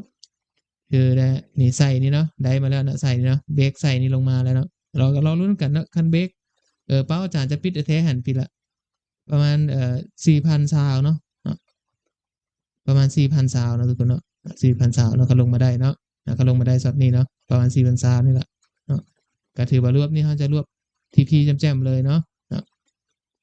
คันลงมาฮอดนี่ได้ก็ปิดเลยก็ได้เนาะเนี่ยคันเขาจะพักเอาเส้นเสียงสีม่วงซะเนาะยกตัวอย่างเนาะราคา4,000ซาวได้หรือบ่เนาะลุ้นนำกันเนาะเนี่ยมันสิส่ำใดเนาะทองเนาะสำคัญเฮาวิธีคิดเฮาอะไรเนาะ โอเคนี่ปัจจุบันมันกลับมาเนี่ย3,00040แล้วเนาะทุกคนเนาะ3,000มัน4,030แล้วเนาะเนี่ยถือว่ามันบวกมาเลยได้เนี่ยออเดอร์อาจารย์นี่บวกมาแล้วเนาะคันเฮารวบไหมมื้อนี้โอ้มันก็บ่มีออเดอร์ให้ทุกคนเข้าแล้วเนาะถือว่ารวบได้บ่อาจารย์มันก็รวบได้แล้วก็อยากรวบเนาะคันบ่รวบก็อดก่อนเนาะอดก่อนมันสิส่ำใดเนาะมื้อนี้เนาะผู้ใดเป๋าเฮาอยู่ราคา4,00020พุ่นแหละเนาะให้มันลงมาก่อนซะแล้วค่อยจัดมันเนาะหรือว่าอาจจะออกแถว4,010ก็ได้เนาะคันมันจะกลับมา retest คืนเก่าเนาะหลุดเลยบ่มาแล้วอเมริกาเจ้าตลาดเนาะคันอเมริกามาเซลล์มันก็เฮาก็พอได้หวานเจี๊ยบนำมันแหละมื้อนี้เนาะแต่ว่าตลาดช่วงเช้าก็มีคนมาเซลล์อ่อนๆให้แล้วเนาะมันเห็นวอลุ่มฝั่งเซลล์ช่วงเช้ามาแล้วเนาะมื้อนี้เฮาก็เลยถือไว้เนาะ โอเคเป็นจังไดทุกคน ผู้ใดได้เซลล์แน่ไผมีคนเซลล์บ่นักเรียนอาจารย์หรือพากันยังตื่นเนาะหรือว่าถึกลากมาแล้วตื่นมาแล้วอะพากันตื่นมาแล้วบ่อ้าวสาเหตุที่โค้ชถือไว้แต่เว้นอยู่หยังก็อาจารย์เว้าวอลลุ่มฟังเซลล์หั่นเด้เนาะอาจารย์เว้าแฮงนี่มันหลุดมาแล้วนี่นะนี่ๆๆๆแท่งนี้กับแท่งนี้เดี๋ยวนี้มันกลับมาแล้วนี่เฮาปิดได้บ่อาจารย์ปิดได้แล้วนี่เฮาบวกมาฮอด500แล้วปิดอาจารย์สิปิดเข้าใจตินี่ อาจารย์เว้าหลักการบ่รู้มันสิออกอยู่โซนนี้มันสิมาฮอดแล้วมันบ่มาฮอดเฮาก็ปิดเอาเลิศเฮาพอใจกำไรเลยเด้ยกตัวอย่างปิดได้แม่รอไปสั่งล่ะนั่นรวบบัดเดียวจบเห็นบ่นี่เห็นบ่มันสิมาฮอดนี่เลยเด้นะเหตุผลที่เฮาถือเนาะเฮาอ่านวอลลุ่มคาดเนาะทุกคนเทศนาตลาดคาดอยู่แล้วเนาะภายในมื้อนั้นเนาะสำคัญเฮาอ่านวอลลุ่มคาดบ่เนาะคันเฮาวอลลุ่มเฮาอ่านวอลลุ่มบ่คาดคือเฮาสิตื่นจังซี่แหละตื่นราคาละเอาเนาะ เหตุผลที่อาจารย์เป็นหยังอาจารย์จึงให้พวกเราเทรดพอร์ตเซ็นเนาะหลักการเทรดโดยวอลุ่มเนาะเป็นหยังจึงใช้พอร์ตเซ็นเทรดก็เพื่อกรณีแบบนี้แหละเนาะให้เข้าใจแบบนั้นเนาะก็ถือว่ารอบนี้เราปิดได้เห็นบ่เราปิดเข้าไลฟ์เราปิดเลยอาจารย์บ่ได้บ่ได้อันนั้นเนาะมื้อนี้เนาะหากเข้าช็อตนี้ก็ถือว่าได้บทเรียนทุกคนก็ได้บทเรียนไป1เหตุผลที่เราเข้าก็คือ1เนาะตลาดที่มันทุบลงมาแบบนี้เนาะราคาที่วิ่งแม่นอยู่วอลุ่มมันบ่หลายเนาะแต่ว่ามันไฮไลต์มันมาเจอแท่งนี้เนาะวอลุ่มประมาณ 10,000เนาะ มันเฮ็ดไส้ลงมาเนาะประมาณ 60%แล้วเนาะแต่นี่ขึ้นมากับประมาณ40แสดงว่า H1 แท่งนี้เนาะโซนแถวนี้มันมีระยะแล้วโซนเอ่อ4,000เนาะH แท่งนี้เนาะไส้นี้เนาะมีระยะแล้วมีระยะสำคัญนะดังนั้นนี่ถือว่าฮอตแล้วเนาะทีนี้มันบ่ฮอตเนาะอาจารย์ก็รวบไปก็ถือว่าบ่เป็นหยังเนาะมันก็ถือว่าฮอตเป้าเฮาที่เฮาจะรวบเนาะแล้วหลังจากนั้นราคาเฮ็ดหยังเนาะราคาพยายามดันขึ้นมาวอลุ่มมันบ่มีแล้วมาเจอ H1 แท่งนี้เนาะที่อาจารย์เบิ่งไว้เลย 9,000อัปแล้วเนาะแล้วราคาเฮ็ดหยังราคาดึงขึ้นมาแล้วมาปิดหยังปิดบวกนี่วอลุ่มมันบ่หลายเนาะมันเลยไปต่อบ่ได้แล้วมันบ่ได้จำเป็นที่เราต้องไปปิดมันอยู่แล้วเนาะเนาะก็เลยถือต่อมาเนาะถือต่อมาเลยเนาะบ่ได้ย้านเนาะมื้อนี้เนาะเฉพาะมื้อนี้มันบ่มีเหตุผลหยังที่เราจะไปย้านตลาดอะเพราะว่า1เราอ่าน Candle เราวัดวอลุ่มต่อวอลุ่มเนาะคันคืออาจารย์เว้าเนาะคันเราอ่านวอลุ่มค่าเนาะถึงราคามันจะลากเราภายในมื้อนั้นเนาะมันจะกลับมาโซนเดิมสุดท้ายมันก็กลับมาโซนเดิมเด้โซนเดิมนี่แหละเนี่ยอันนี้คือหลักการเทรดด้วยวอลุ่มเราเนาะบางคนเห็นอาจารย์ pending อยู่ในFacebook เนาะอาจารย์ pending short นี่เนาะถึกลากไปสิคันเราเป็นพอร์ต standard มันก็ไปแล้วเนาะแต่ว่าเราเป็นพอร์ตเซ็นเนาะเราเทรดพอร์ตเซ็นเราบ่ได้ไปกดดันหยังพอปานใดราคาลากไป 2,000 จุด 3,000 จุดมันก็บ่ได้เสียหายหยังพอร์ตเราเนาะเราก็กลับมาได้ก็ถือว่ารอบนี้ take profit ตามอาจารย์เว้าไว้เป๊ะเลยเนาะถือว่าเรารวบก่อนบ่เป็นหยังเรามี profit มาแล้วมื้อนี้เนาะมันก็เว้าได้แล้วเนาะเรามีกำไรเลยเด้แต่ถามว่าต่อนี่คันมันปิดแท่งนี้วอลุ่มมันสูงเราเทรดต่อได้บ่มันก็ได้ต่ออีกเนาะใครจะเทรดต่อนะอาจจะ follow ลงไปอีกนะตามน้ำหรืออะไรแบบนี้นะแล้วราคามันจะหรือว่าเราจะรอให้มันรีบาวด์มาก่อนนะก็ถือว่ามื้อนี้ได้ปิดไลฟ์ให้ทุกคนเบิ่งเนาะถือว่าเป็นบทเรียนภายในตู้เนาะอาจารย์ก็ฮุบออร์เดอร์นี้ไว้เด้อเนี่ยไว้ให้ปิดให้ทุกคนเบิ่งนะอันนี้เราเข้าตามหลักการเราเข้าเทรดด้วยวิธีเราเนาะอาจารย์ก็บอกในกลุ่มไปแล้วเนาะมีเสียนี่อันนี้เราเข้าตามวอลุ่มเด้อเนาะนี่เนาะ3ชั่วโมงก่อนเนาะเบิ่งนํกันเห็นบ่อาจารย์โพสต์อยู่ในกลุ่มเราไว้ให้พอแห้งแล้วเนาะเราบ่แม่นว่าเราเข้าเทรดมั่วซั่วเนาะบางคนอาจารย์เราได้เรากดเนาะมันจะมีแบบนั้นเนาะอันนี้เราเข้าเทรดด้วยหลักการเราเนาะสิ่งที่อาจารย์สอนให้เนาะเราอาจารย์บอกเบิ่งวอลุ่มเด้อเนาะเข้าตามวอลุ่มเนาะฟังเซลล์เนาะอันนี้เราช่วง 5 โมงครับเนาะถึกลากไป3ชั่วโมงเนาะรอเบิ่งนํกันมื้อแลงเห็นบ่อาจารย์บอกรอเบิ่งนํกันมื้อแลงเนาะอาจารย์ก็เลยบ่ได้ปิดออร์เดอร์ไว้ให้เนาะมันเป็นพอร์ตสอนนักเรียนอาจารย์ก็บอกว่าโอเคมื้อแลงกับมื้อแลงเนาะมาลุ้นนํกันก็คือเราเข้าไลฟ์ปุ๊บเนาะเราก็ให้ทุกคนเห็นเลยเนาะแล้วเราก็สามารถกลับมาฟังเซลล์ได้เนาะเหตุผลที่เรากลับมาได้คือเราอ่านวอลุ่มเนาะอาจารย์อ่านวอลุ่มว่าโอเคมื้อนี้มีโอกาสที่ทองมันจะเอียงมาฝั่งเซลล์ซื่อๆเนาะมันบ่มีหยังหลักการเราถึงตลาดจะถึกลากเนาะและการลากของราคาลากขึ้นไปอยู่เนาะแต่ว่าวอลุ่มมันบ่หลายเนาะมันเลยเฮ็ดให้มื้อนี้มันไปบ่สุดเนาะมันบ่สามารถไปสร้างไฮใหม่ได้เนาะให้เข้าใจแบบนั้นอันนี้หลักการเราเนาะให้เข้าใจแบบนั้นเลยเนาะ ขั้นราคามันขึ้นไปวอลุ่มมันสูงแม่นเอาผิดทางแล้วเขาต้องเคลียร์ออกคือเมื่อวานนี้เนาะมันจะต่างกันเนาะอาจารย์ยกตัวอย่างเนาะมันจะต่างจากเมื่อวานนี้เห็นบ่เนาะเมื่อวานนี้เห็นบ่ช่วงที่มันปิดลบไปนี่เนาะวอลุ่มมันประมาณ9,000นะทุกคนเนาะก็ถือว่าเป็นวอลุ่มทางอัดเบรกนะแต่ว่ามาเจอแท่งนี้เนาะที่มันขึ้นมาแล้วมันวอลุ่มมันสูงเนาะมันเลยให้ราคาขึ้นไปเนาะแล้วก็มาเจอแท่งนี้ที่มันปิดลบลงมาฮะเนาะวอลุ่มมันก็บ่หลายวอลุ่มประมาณ8,000มันก็ให้ช็อตนี้มันบ่สามารถกลับได้เนาะแต่ว่ามันมากลับช่วงท้ายๆพี่ช่วงพี่วอลุ่มประมาณ10,000เนาะราคาปิดลบเนาะเฮ็ดไส้เนาะแต่ว่าก็ถือว่าเป็นแม็กซิมัมที่ต้องได้ทุบแล้วก็เลยให้ราคาช่วงตลาดเช้าราคาทุบลงมาก่อนมันจะเป็นไปได้เลยเนาะแล้วมาเบิ่งช็อตนี้เนาะช็อตปัจจุบันที่เฮาเข้าเนาะช็อตมื้อนี้เนาะสิ่งเราเห็นชัดเจนคือวอลุ่มสูงสุดของมื้อนี้มันจะเป็น H1 แท่งนี้เนาะที่ราคาปิดลบประมาณเกือบว่า60%เนาะแสดงว่าคันปิดลบ60%นั้นก็ฮู้แล้วแนวโน้มของมื้อนี้เนาะวอลุ่มที่มันสูงๆสิเนาะณเวลานั้นชั่วโมงนั้นมันเอียงมาฝั่งอย่างฝั่งเซลล์แล้วบวกกับราคาที่ทุบลงมาแบบนี้ถามว่าวอลุ่มมันบ่หลายบ่ก็บ่หลายแต่ว่ามันได้แท่งนี้ซื่อๆหลังจากนั้นราคาดันเฮ็ดเนี่ยเฮ็ดโลลงมาอีกเนาะแล้วก็เฮ็ดไส้เนาะวอลุ่มก็บ่หลายเนาะวอลุ่มก็ประมาณ 10,000น่ะแล้วหลังจากนั้นราคาอย่างค่อยๆขึ้นมาบ่ช่วงที่มันค่อยขึ้นมาแหละวอลุ่มมันบ่หลายฝั่งบายเนาะคันมันปิดบวกประมาณนี้แล้ววอลุ่มมันสูงเนาะมีโอกาสที่มันจะขึ้นต่อไปยาวๆเลยแต่ว่า3ชั่วโมงจังซี่มันวอลุ่มมันต่ำเนาะเฮาก็เลยบ่ได้ตื่นหยังเนาะหลังจากนั้นมาเจอช็อตที่มันปิดด้วยวอลุ่มที่สูงเนาะประมาณ 9,000 เนาะก็เบรกพวก3ชั่วโมงก่อนหน้านี้ได้เนาะหลังจากนั้นราคาพยายามปรับฐานขึ้นมาเนาะสิ่งที่มันปรับฐานขึ้นมาเนาะเหตุผลที่อาจารย์ยังถือคือ1การปรับฐานของราคาคันมันจะไปต่อวอลุ่มมันต้องมานะทุกคนเนาะวอลุ่มมันต้องมานะ1มันปรับฐานมันเฮ็ดหยังล่ะ1ก็คือมันปรับฐานได้อยู่เนาะวอลุ่มมันดันต่ำลงราคาขึ้นเนาะวอลุ่มมันน้อยลงสังเกตเบิ่งเลยเนาะ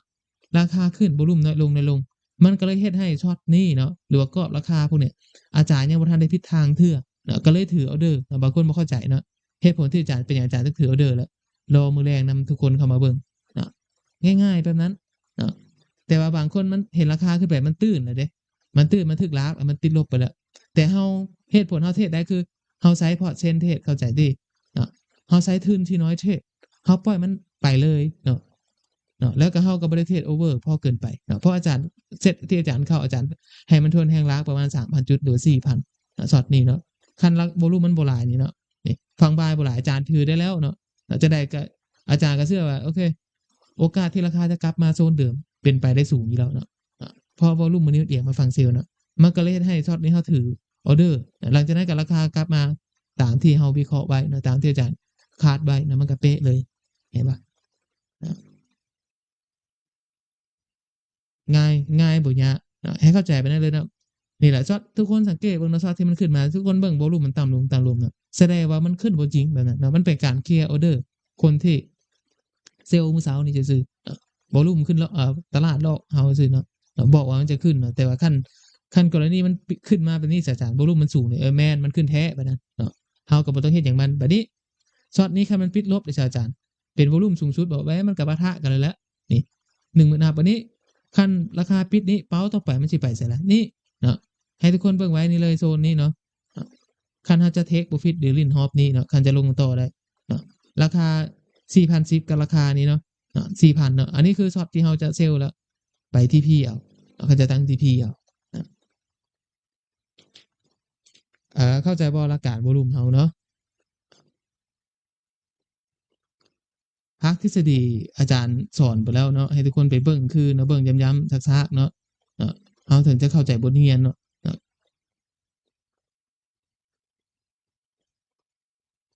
เด้กำไรเฮาก็เท่านี้แหละทุกคนเนาะได้$4ซื่อกำไรเฮามีแต่เท่านี้เด้$4นี่เด้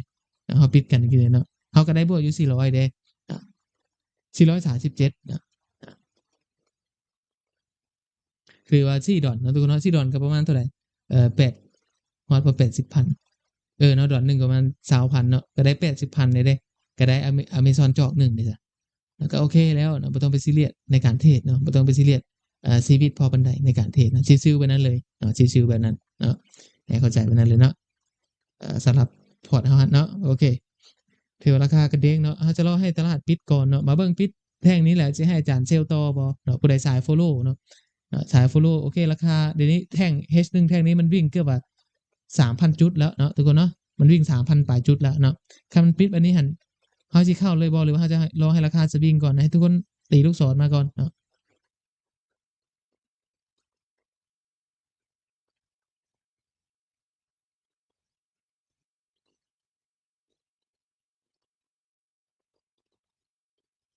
เขาคืออาจารย์ว่าเนาะเขาเป็นมือใหม่นะสิ่งที่คนต้องโฟกัสคือโฟกัสเกี่ยวกับระบบก่อนเนาะโฟกัสเกี่ยวกับบทเรียนก่อนเนาะ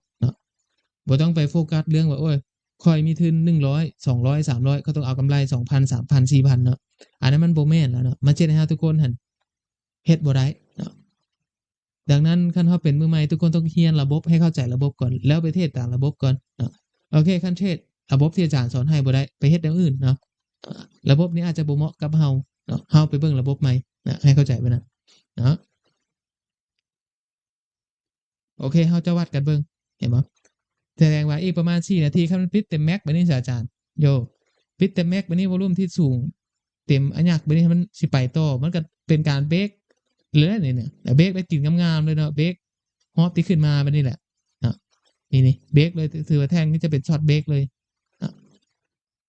แสดงว่าทองมื้ออื่นมีโอกาสเป็นขาลงบ่ไผเกียนเซลมื้ออื่นก็รอแจ่มๆอะแหละเนาะอาจจะรอช่วงตลาดอเมริกาก็ได้คนเข้ามาเซลเนาะเพราะช่วงเช้ามีโอกาสที่ราคาจะขึ้นสวิงมาอีกเนาะแต่ว่าช็อตปัจจุบันนี้คันเฮาจะเซลลงมาฮะเนาะได้เทคโปรฟิตประมาณ 1,000 จุดได้บ่แล้วสมมุติมันปิดปุ๊บเฮาเข้าอย่างนี้เดี๋ยวอาจารย์เฮาเทคโปรฟิต4,010นี่ได้บ่ก็มีโอกาสได้เนาะแต่ว่าอาจารย์อยากให้ทุกคนรอนิดนึงให้มันสวิงขึ้นมาก่อนซะเนาะแต่ว่าคันเข้าเลยได้บ่อาจารย์ก็เข้าได้เนาะแต่เข้าเบาๆเอาเนาะให้เข้าใจไปนะโอเคเนาะก็ถือว่าเฮาปิดได้เนาะอาจารย์จะปิดเนาะถือว่าเฮาปิดได้เลยเนาะกลับมาแถวโซนเส้นม่วงเฮาคือเก่าแล้วเนาะ4,020เนาะทุกคนเนาะ4,020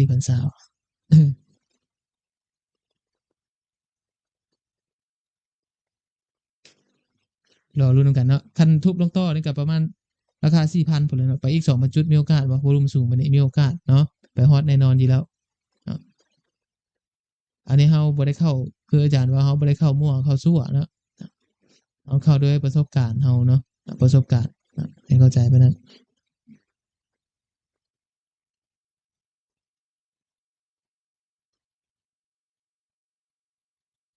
โอเคอีก2 นาทีนะทุกคนเนาะปิดแท่งเนาะก็ผู้ใดเบิ่งอาจารย์บ่ทันได้ไปเบิ่งบทเรียนย้อนหลังนั่นแหละเนาะอยู่ในช่องยูทูบได้เนาะเพราะอาจารย์ไลฟ์สอนอาจารย์ก็น่าจะประมาณนี้แหละเนาะเมื่อยโพดเนาะทุกคนเนาะ3มื้อ4มื้อซ้อนเนาะ5มื้อซ้อนแล้วอาจารย์ไลฟ์นี่นะมื้อใดก็ชั่วโมงปลาย2ชั่วโมงแล้วก็ถือว่านักเติบนั่นแหละเดี๋ยวอาทิตย์หน้านี่บ่อาทิตย์หน้าซะเนาะมื้ออื่นซะเนาะสำหรับหลักการวอลลุ่มอาจารย์ก็สิมีประมาณนี้แหละเนาะเดี๋ยวอาทิตย์มื้ออื่นแล้วเราจะเอาไซต์เทมเพลตเข้าเนาะอันนี้เอาเฉพาะคนที่บ่จะคิดหยังหลายเนาะอาจารย์คิดว่าเนาะมีแต่เข้าระบบก็มีแต่กดซื่อๆเนาะกดได้เลยเนาะทุกคนเนาะสำหรับตัวเทมเพลตนะเนาะเอาไปติดตั้งใน MTC แล้วก็รอสัญญาณเข้าเงื่อนไขเราแล้วก็กดเนาะกดออร์เดอร์ได้เลยโอเคอีก1 นาทีเนาะเห็นบ่ปิดเต็มแม็กบัดนี้ก็คักบ่ล่ะบัดนี้เนาะเห็นบ่แท่งนี้วิ่งประมาณ3,000 จุดเลยเนาะทุกคนเนาะมาพร้อมกับวอลุ่มที่สะอาดๆเลยเนาะเนี่ยปิดบัดนี้ปุ๊บเข้าได้บ่อาจารย์เข้าเซลล์ปุ๊บเซลล์ได้บ่เดี๋ยวมันก็เซลล์ได้นั่นแหละเนาะคันจะเซลล์นะทุกคนเนาะแล้วเซลล์รอบนี้สิไป TP ประมาณเท่าไหร่อาจารย์เบิ่งไว้นี่เลยเนาะคันจะลิ้นอยู่กรอบนี้2,000 จุดเนาะเนี่ยอาจจะรอให้ราคาสวิงถือว่าปิดเต็ม100เลยเด้อแท่งนี้เห็นบ่ปิดเต็มเลยเนาะแล้วก็มาพอกับรุ่มที่สูงที่สุดของมื้อนี้เนาะทุกคนเนาะมันบ่งบอกอย่างหนึงบ่งบอกตลาดมื้อนี้เอียงมาฝั่งเซลล์หมดแล้วเนาะถือว่าเซลล์กินขาดแล้วเด้ทุบลงมาต่อแล้วว่าบ่ทันสุดขวางเนาะเข้าบ่ทันซ้ำเนาะนี่ทุบมาต่อแล้วเป้าพี่แล้วโอเคเนาะน่าจะเข้าใจบทเรียนแล้วเนาะคันเฮาเห็นราคาที่ทุบอันนี้แล้วเนาะถือว่าแนวโน้มเอียงมาฝั่งเซลล์แล้วเนาะคันเฮาบ่เข้าทันเข้าเฮารอให้กราฟมันรีบาวด์ขึ้นมาก็ได้นะทุกคนรีบาวด์ขึ้นมาก็ได้เนาะและแฮงบ่มีค่อยจัดมันเนาะ พอฮอปที่ขึ้นลงมาที่พี่เห็น1 2 3มันแล่น3,000จุดแล้ว3,000อัพแล้วถือว่าเป็นช็อตที่ปิดแบบเคลียร์มาเลยเก็บหมดหน้าตักแถวนี้ใครจะเข้าต่อแล้วทีพีต่อได้บ่จะได้เนาะเข้าได้เนาะแต่ก็ต้องเพื่อถึกราคาสวิงกลับแน่เนาะคันสมมุติผู้ใดเข้าเลยเนาะเข้าเลยเนาะทุกคนจะได้ทีพีประมาณนี้เนาะราคาลงมาฮอดเด้อถ้าเบิ่งเนาะคันส่วน4010ขึ้นไปเนาะ4,010นี่มีโอกาสเด้งเนาะรอเบิ่งเนาะบางเทื่อมันจะมีคนดิ้นตามราวนัมเบอร์หั่นเนาะก็มีโอกาสเด้งเลยมีไผเซลบ่มื้อนี้มีไผเซลบ่เดี๋ยวมีผู้ใดเซลเลย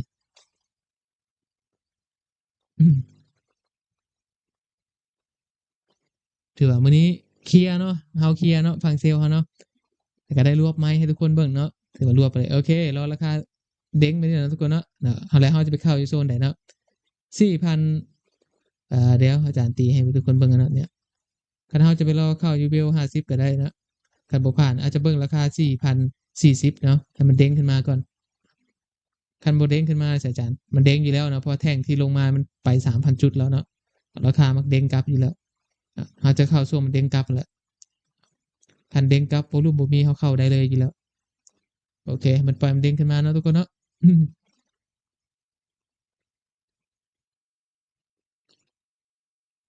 เนี่ยราคาเด้งกลับมาแล้วถือว่าแท่งนี้ปิดงานที่สุดแล้วสำหรับฝั่งเซลล์เฮาเด้อ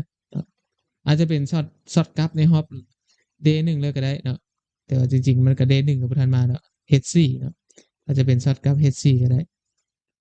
เนี่ยคันมื้อนี้คันเดย์หนึ่งมื้อนี้ปิดลบเนาะมื้ออื่นก็มีโอกาสเนาะนอนฟาร์มเพโลบ่ทองจะกลับมาปิดลบเนาะแล้วก็เราเบิ่งนำกันนะข่าวเนาะมื้อมีข่าวเด้อเนาะเดี๋ยวเบิ่งหาโซนข่าวนำกันเนาะโอเคอาจารย์ยกตัวอย่างสมมุติเฮาเซลล์ได้บ่อาจารย์เซลล์อยู่ราคาเนี่ยเฮาจะไปที่พี่อยู่ไสล่ะเนาะคันช่วงที่มันสวิงขึ้นมาแบบนี้แหละเฮาจะเข้าตามเลยบางคนมักตามน้ำจังซี้เนาะตามน้ำเก็บสั้นๆได้บ่ วางออเดอร์ pending order ไว้ก็ได้เนาะก็จะวางแบบนั้นเนาะเดี๋ยวมันขึ้นมาแถว4,030ก่อนมันเด้งขึ้นมาก็จะดึงพันจุดก่อนซะเบิ่งจังซี่ก็ได้เนาะทุกคนเนาะคันเราเข้าปุ๊บนี่เขาจะเทค profit ประมาณนี้แหละนี่คันเข้าเนาะ TP เนาะเก็บสั้นๆเนาะก็จะเก็บสั้นเนาะมันเข้าตอนนี้เนาะแถวนี้แต่ TP ประมาณนี้ราคาปิดนี่ก็ได้ช่วงหลังชั่วโมงมีโอกาสที่มันจะกลับมาโซนเดิมแต่ให้มันขึ้นสุดก่อนเนาะให้มันขึ้นสุดก่อนซะให้มันเด้งสุดก่อนเพราะว่าคนรอบายเขาก็รอซ้อนอยู่แล้วเนาะบ่มีหยังดอกฝั่งบ่ายเขาก็รอซ้อนคือกันเนาะมันมีแต่ house sale เนาะ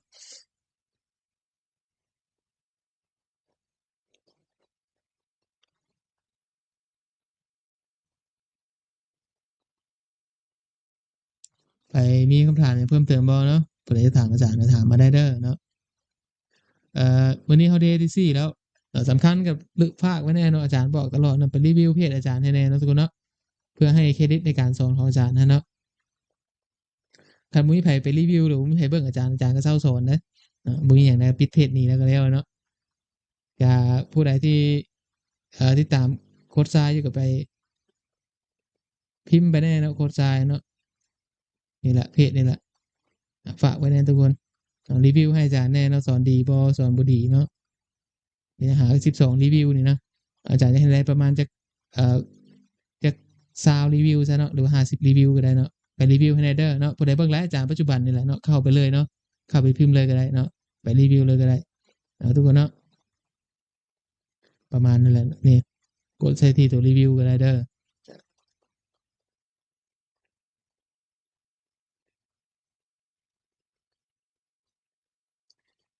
แล้วก็สำหรับช่อง YouTube อาจารย์นี่ทุกคนเบิ่งได้ตลอดเลยเนาะถือว่าเป็นบทเรียนเลยอาจารย์สอนครั้งเดียวนี่จบเลยเด้อนี่เนาะสำหรับคอร์สสอน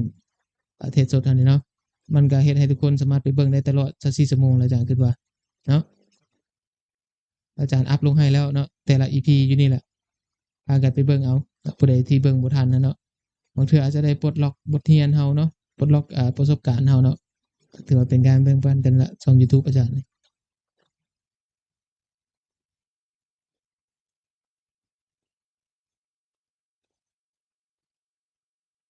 ได้บ่เนี่ยกดทรายสอนเทศทองแล้วกด Subscribe ให้แน่นะอันนี้คืออาจารย์ปล่อยปะไว้เลยเนาะทุกคนเนาะโอเคมันจะก็จะมีพวกplaylist เฮาหั่นแหละเนาะพากันเบิ่งอยู่นี่ก็ได้เนาะเนี่ยมันจะมีเทศสดทองคำเนาะภาคทฤษฎีเนาะอันนี้ภาคทฤษฎีเฮา5 ชั่วโมงเนาะไปเรียนให้มันจบก่อนเบิ่งญาติเวลาเบิ่ง5 ชั่วโมงก่อนซะก่อนจะมาเทศเพื่อเป็นบทเรียนนั่นล่ะไปเนาะเพื่อเป็นบทเรียนให้เบิ่ง5 ชั่วโมงก่อนซะอาจารย์สอนละเอียดหมดแล้วอยู่นี่ไปเบิ่งได้เนาะระดับ Full HD พุ่นน่ะวิดีโอก็เนาะบัดนี้ภาคเทศสดเฮาก็เทศมา3 มื้อแล้วเนาะday 1 day 2อาจารย์เริ่มเปลี่ยน cover ว่ะทุกคน day 2ก็อัปไปมื้อนะ day 3บ่มาวะเอามาแต่ day 2โอ้ตายบัดนี้เดี๋ยวลืมคลิปอัปไปแล้วได้เนาะเบิ่งกันเด้อโอ้คลิปอาจารย์อัปไปแล้วเนาะลืมเอาไปใส่ playlist มันเนาะเบิ่งได้เลยเนาะเป็นบทเรียนนี่แหละเบิ่งซ้ำๆจนเข้าใจพุ่นน่ะเนาะจบบัดเดียวเนาะจะบ่ได้มาเรียนยากอีกเนาะทุกคนเนาะเนี่ยเฮ็ดละเอียดให้ปานนี้ละนะช่องโคชชายสอนเทศทองเนาะเบิ่งไว้เลยผู้ใดที่เป็นมือใหม่นะอาจารย์แนะนำให้เบิ่งเนาะคันเฮาเทศมีกำไรแล้วบ่จำเป็นต้องเบิ่งก็ได้คันเฮาเทศอยู่นำตลาดแล้วบ่จำเป็นเนาะอาจารย์ก็ว่าไปหาเฮ็ดอย่างอื่นก่อนซะเนาะแต่ว่าคันเฮายังบ่มีพื้นฐานเนาะก็เบิ่งไว้เพื่อเป็นบทเรียนเบิ่งไว้เพื่อเป็นความรู้เฮาเนาะตัวใดมันใช้ได้เฮาก็ปรับใช้นะอันใดมันใช้บ่ได้มันก็บ่ต้องใช้เนาะมื้อเทศสดเฮามื้อแรกก็2 ชั่วโมงเนาะมื้อตัวนี้3นี่ก็มื้อที่2ก็ประมาณ1 ชั่วโมงครึ่งเนาะแล้วก็มื้อวานนี่ก็ประมาณ2 ชั่วโมง2 ชั่วโมงมื้อนี้หั่นที่จริงแล้วเฮามีกำไรแล้วก็พักนอนเลยก็ได้เนาะพักผ่อนติเนาะเฮามีกำไรเลยเด้เฮาสิเทศต่อหยังล่ะเด้ราคาขึ้นมาแบบนี้อาจารย์ควรไป follow sale มันบ่นำเฮียสิถามแล้วบัดนี้มันก็ยั่วให้เฮาเซลล์เนาะคันเซลล์มันจะบ่ลากอีกบ่ซั่นล่ะสิขึ้นปานนั้นได้เนาะบัดนี้เนาะมันมีหลายแนวคิดดิจ้ะเนาะผู้ใดอยากให้อาจารย์เซลล์แหน่มาเบิ่งดูแล้วคันเซลล์เฮาสิที่อยู่ไสซะโอเคคันเฮาจะเข้าช็อตนี้เนาะคันเฮาจะเซลล์เด้ออาจารย์ยกตัวอย่างเด้อคันเฮาจะเซลล์เนาะโอเคเฮาเห็นวอลลุ่มมาแล้วเนาะเฮาเทรดตามวอลลุ่มเนาะอาจจะช้านิดนึงแต่โอเคเฮาจะเซลล์ 0.01 ไปก่อนซะเนาะไม่แรกเนาะทุกคนเนาะแล้วอาจารย์จะปรับมาเป็น 0.50 เนาะโอเค 0.50 เอาประมาณจัก2 ไม้เนาะ2 ไม้พอเนาะโอเคเฮาเซลล์เบาๆวันนี้เนาะแล้ว TP เฮาจะเก็บประมาณเท่าไหร่นะเอา TP ก็จะโซนแบบ4,420เลยก็ได้เนาะเอาประมาณ 4,420เนาะเก็บประมาณนี้ก็ได้นะตัวที่มันโซนลงมาเนาะเฮาจะ TP ประมาณนี้ต่อไปช็อตที่เฮาบ่ได้follow หยังมันทั้งนั้นเนาะนี่มาเบิ่งเนาะมาเบิ่งนำกันได้บ่เนาะทุกคนเนาะได้บ่โอเค 0.01 ใส่ไปเนาะโอเคเนาะช็อตนี้เฮาจะได้บ่เนาะหรือว่าเฮาจะถึกลักอีกเนาะเวลาเข้าต้องเพื่อจังซี่เนาะบ่แม่นเฮาได้เฮากดเนาะทุกคนเนาะเอาคันกดไปเลยมันก็เสี่ยงพอร์ตตัวเองเนาะแต่ว่าเฮาเข้าด้วยหลักการเนาะเฮาเข้าด้วยหลักการเฮาเนาะโอเคราคาย่อลงมาแล้วเนาะถ้ามันโซน TP เฮาก็ถือว่าเฮาเทค profit ไปเนาะ3 ไม้นี้เนาะเฮาก็สามารถเทค profit ได้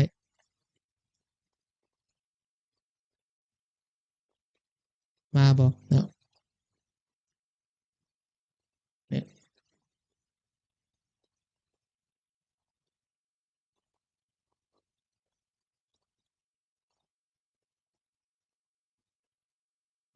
4,420อีกแสนมันคือบ่ขึ้นเส้นเอาเด้อครับว่า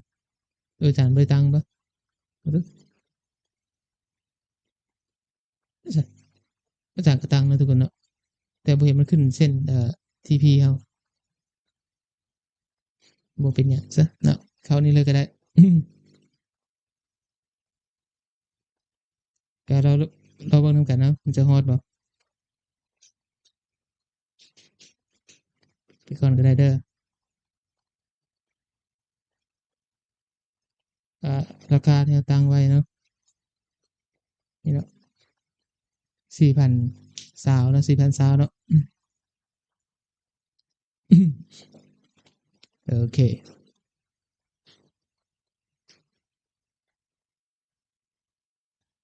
ไผมีคำถามหยังเพิ่มเติมบ่ว่าจะถามอาจารย์เนาะคอมเมนต์ได้เลยนะทุกคนเนาะคันบ่มีหยังถามอาจารย์ก็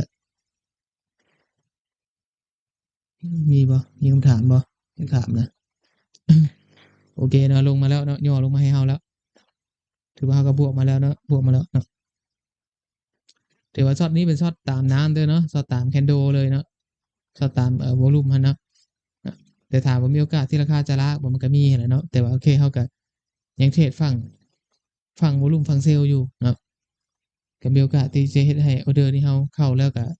สามารถปิดได้เนาะคือมันย่อลงมาสิเนาะก็น่าจะเล่นแบบ scalping เนาะเก็บสั้นๆเฮาก็สามารถเก็บ profit ได้คือกันเนาะทุกคนเนาะโอเคก็เฮาเก็บตัวนี้ไปนี่เฮาสิเก็บได้เนาะลินแบบเก็บสั้นๆแล้วก็ pending ลิ้น pending ลิงมันนั้นก็ได้คือกันเนาะก็มีเวลาซอยไม้มันก็นำมีเวลาก็ถือเอา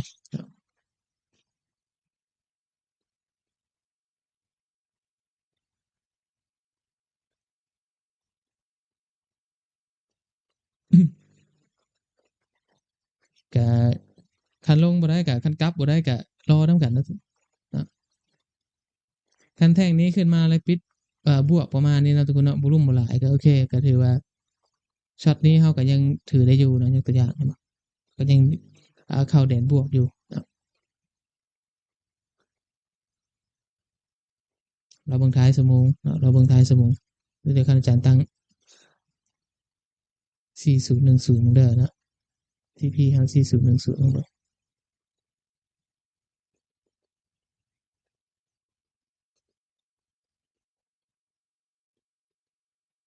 14ก็ได้อาจารย์น่าจะบ่ได้โชว์ออร์เดอร์ Excel เบิ่งก่อนเด้อเบิ่งไปหาเพิ่นโชว์ก่อนซะโชว์ Excel TP จะพอแล้วยังว่าบ่เห็นเนาะโอเคมันมาแล้วเราดูกันเนาะ TP เฮาเนาะเดี๋ยวเฮาจะ TP ประมาณราคาใดอาจารย์เอาประมาณนี้ซะเนาะราคา4017ก็ได้เนาะ4017ซะเอาราคาเปิดมานี่ล่ะ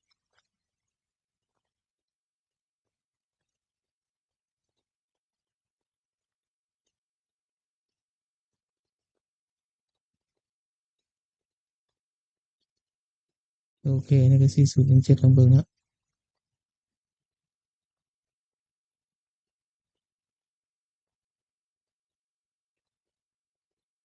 4017นะได้ป่ะเนาะเรารู้นำกันเนาะว่าช็อตนี้เฮาจะ TP บ่ทุกคนเนาะรู้นำกันเลยรู้นำกันเลย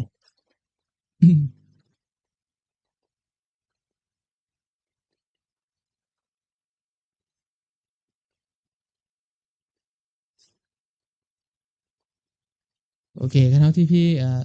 4010เนาะคันราคาเนี่ยเนาะก็ถือว่า TP ประมาณ700จุดได้เนาะก็เรารู้นำกันเนาะจะได้บ่เนี่ยอันนี้เฮา0.1เฮานี่ได้ประมาณ400จุดแล้วเนาะอันนี้ตัวอย่างเนาะ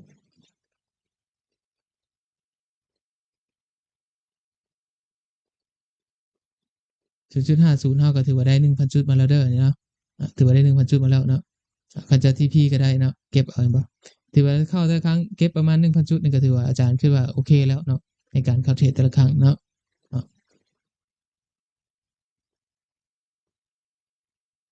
ถือว่าเก็บได้เนาะเก็บได้เนาะ1,000จุดเนาะยกตัวอย่างเนาะ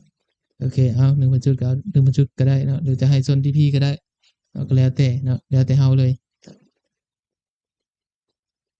อาจารย์รวบเลยก็ได้นะยกตัวอย่างเนาะให้มันเป็นให้ profit เฮามื้อนี้ประมาณ500เนาะ500เซนต์เนาะก็ราคาสวิงแบบนี้เนาะสิ่งที่เฮาจะเฮ็ดคือ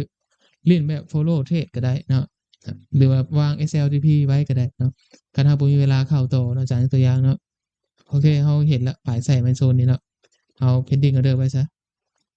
เซลล์ลิมิตประมาณ0.02เนาะยกตัวอย่างโอเคมีเซลล์ลิมิต0.02ไว้เนาะต้องรู้พฤติกรรมมันแล้วเขาจะมาร์กไว้แถวราคา4,030ก็ได้เนาะเซลล์0.02ไว้นะทุกคนเนาะ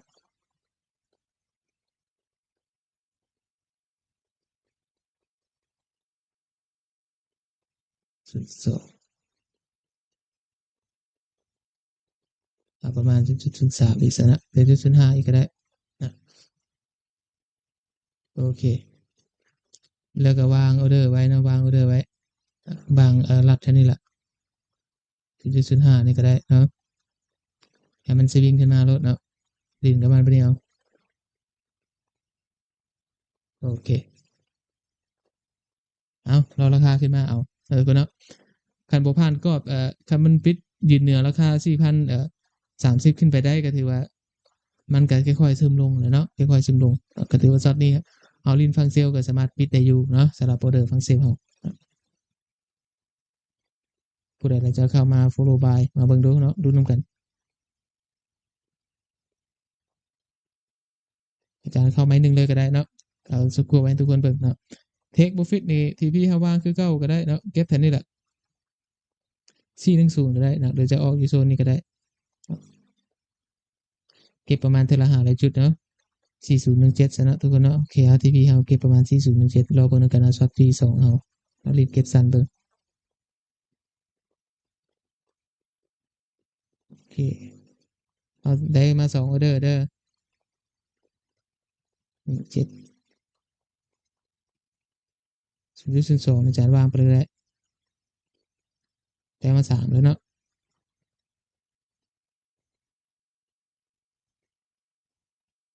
โอเค4017โอเคได้มาแล้วเนาะได้มาแล้วเนาะเนี่ยถือว่ากรอบราคา4030เนาะแต่รอเบิ่ง H1 แท่งนี้เนาะคันปิดบวกเนาะวอลุ่มบ่สูงโอเคช็อตนี้เฮาก็มีโอกาสจะกลับมา TP ได้เนาะช่วงค่ำๆช่วงตลาดปิดนะทุกคนเนาะคันวอลุ่มมันบ่สูงเด้อนะแต่ปัญหาคันปิดบวกแล้ววอลุ่มมันสูงนี่ก็ไปอีกเรื่องเลยบัดนี้นะอีกคนละเรื่องอีกได้เนาะคันว่าสมมุติแท่งนี้ราคาปิดบวกดิอาจารย์ปิดแถวนี้บัดนี้วอลุ่มมันเบรกวอลุ่มก็หน้านี้อีกเนาะไปประมาณ20,000ซะประมาณนี้ซะนะเดี๋ยวช็อตนี้เฮาก็สิได้หนีก่อนแล้วเนาะอาจารย์สิได้หนีคือกันเนาะกันแบบนั้นได้นะโอเคก็ประมาณนั้นเนาะสำหรับหลักการก็เทรดด้วยวอลุ่มเฮาเนาะทุกคนเนาะ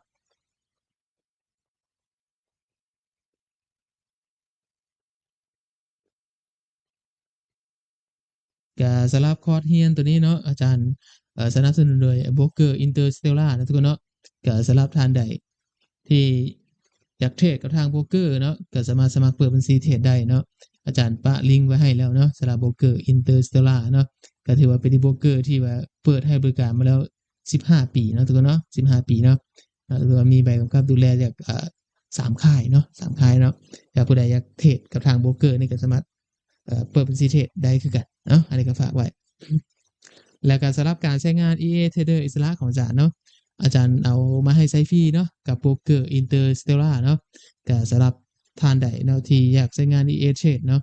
ยังมีระบบเทรดเนาะก็สามารถลงทะเบียนสมัครใช้งานได้เนาะแต่ว่าคอร์สเรียน EA ส่วนตัวเนาะเดี๋ยวอาจารย์จะเปิดไวๆนี่นะทุกคนเนาะก็ถือว่าเน้นเฉพาะคนที่ใช้ EA เป็นหลักเลยเด้อนะอาจารย์จะสอนละเอียดให้เนาะรายละเอียดการเช่า VPS Server เนาะการติดตั้ง EA ต่างๆนานาเนาะก็ถือว่าอาจารย์จะสอนจัดให้เลยเนาะสำหรับคอร์สตัวรัน EA เนาะ4017เนาะ TP เฮาคือเก่าเนาะ0.12เฮาก็ได้มาแล้วนะทุกคนเนาะเห็นบ่โอเคราคาได้ออเดอร์0.02เฮามันก็ยับๆๆเท่านี้ล่ะ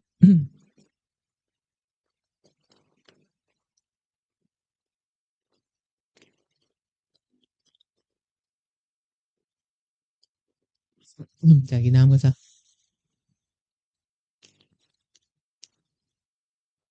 โอเคโอเคมาแล้วเนาะได้บอ TP เฮาเนาะรู้นำกันเลยเนาะ TP เฮาเนาะทุกคน TP ช็อตนี้อีกเอาลิ้นไปนี่แหล้วเนาะตลาดมันขยับไปนี่เฮาก็ TP ไปนี่แหละเนาะลิ้นแบบซิวๆไปเลยซะอืม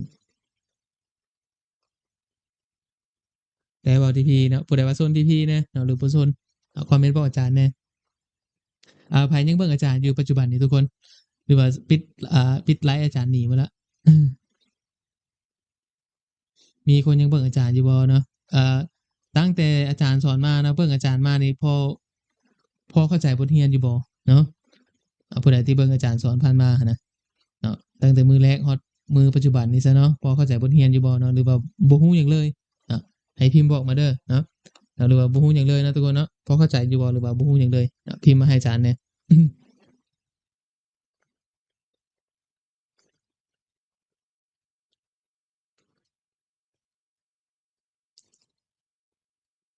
ได้บ่ทีพี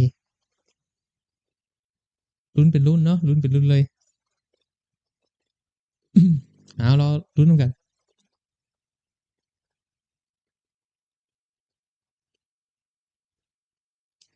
1,000 ชุดมันก็ไกลเติมหนึ่งได้นะทุกคนเนาะเนี่ยเอาซูมไปนี่ให้ทุกคนเห็นทีพีเฮาก็คักซะ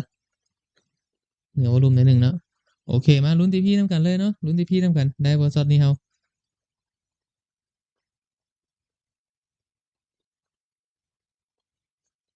อืมโอเคทีพีแล้วทีพีแล้วเมื่อวานนี่ก็พาทีพีเนาะมันนี้ก็ทีพีอีกแล้วมันบ่ยากนะทีพีนะคันมันพอร์ตเงินในบัญชีหันยังอยู่เนาะทุกคนเนาะ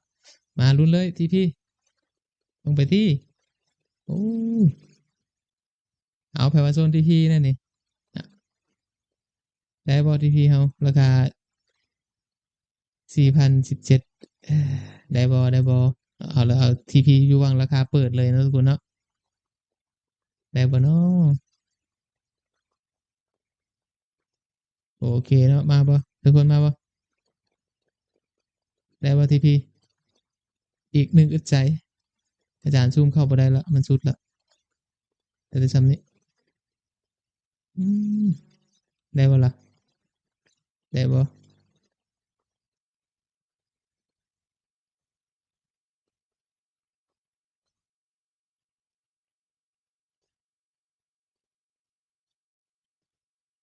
สิได้บอยังบ่ยอมลงเนาะใครมิบอยู่เนาะทุกคนเนาะใครมิบอยู่ไปเบิ่ง M1 มันก่อนซะในหนึ่งซะเดี๋ยว M1 ถือว่าลงมาในหนึ่งแล้วเนาะแต่ว่าติดด้วยสเปซมันเนาะสเปซมันโอเคเอาเบิ่ง H1 ซะเนาะเอาใช้ H1 ในการเข้าเทรดมาแล้วทีพีเรียบร้อยบอเรียบร้อยเรียบร้อยโอเคเนาะถือว่าทีพีไปเนาะทุกคนเนาะเดี๋ยวลงต่อเห็นบ่ทุบแล้ววันนี้พักบอวันนี้เนาะเอามันก็ควรพักนั่นแหละไปเนาะนะควรพักเลยประเด็นที่ถือนะอาจารย์ที่บางพุ่นก็พักกันแหละถือว่าได้ทีพีมา2 รอบแล้วนะปิดไปแล้วครับทั้งทีพีเนี่ยโอเคแกสลับประเด็นที่เข้าแล้วก็มีที่อดถือไปแล้วเนาะคืออาจารย์บอกเนาะพี่ละเทคมาแล้วเนาะ4010นะทุกคนเนาะเนี่ยคือวันนี้อาจารย์เก็บประมาณนี้นะครับพอใจได้โปรฟิตเฮาเนาะเอาบ่ได้ไปเก็บหลายไปจังเอาพอใจแล้วก็พักพรเนาะหุบมือไว้เนาะบ่ให้มันกดอีกออเดอร์เนาะคันบ่หุบไปแล้วมันสิกดบ่หยังดอกถือว่านี่เฮาเก็บได้แล้วก็ถือว่าโอเคไปเนาะโอเคถือว่าเฮาเก็บมาประมาณนี้ทุกคนเนาะ662เซนเนาะหรือว่า$6เฮาเก็บมื้อนี้เนาะสำหรับพอร์ตสอนนักเรียนอาจารย์เนาะก็ถือว่าโอเคแล้วเนาะบาลานซ์เฮาก็เพิ่มมาประมาณ40เนาะ4,000เซนเนาะ4,000เซนโอเคปิดก่อนซะออเดอร์นี้ขอไว้อย่างเดียวประมาณนี้เลยเนาะสำหรับวันนี้นะทุกคนเนาะน่าจะมีบทเรียนหลายเติบอยู่เนาะก็ราคาก็พยายามลงมาฮอต4,010แล้วเนาะอาจารย์ที่เข้าเทศตัวบอกอาจารย์ประเทศแล้วได้เนาะอาจารย์พักแล้วได้มือนี้นะเป็นตัวอย่างเนาะไอคิวก็ให้เนาะดูก็ให้นะโอเคในลงมาแล้วเนาะ4010ประมาณนั้นเลยเนาะสำหรับวันนี้เนาะใครมีคำถามเพิ่มเติมว่าจะถามอาจารย์เนาะคันบ่ถามอาจารย์เฮาก็สิขอจบไลฟ์เพียงเท่านี้ทุกคนเนาะมื้อนี้ถือว่าเอาส่ำนี้ก่อนเนาะมื้อนี้เนาะ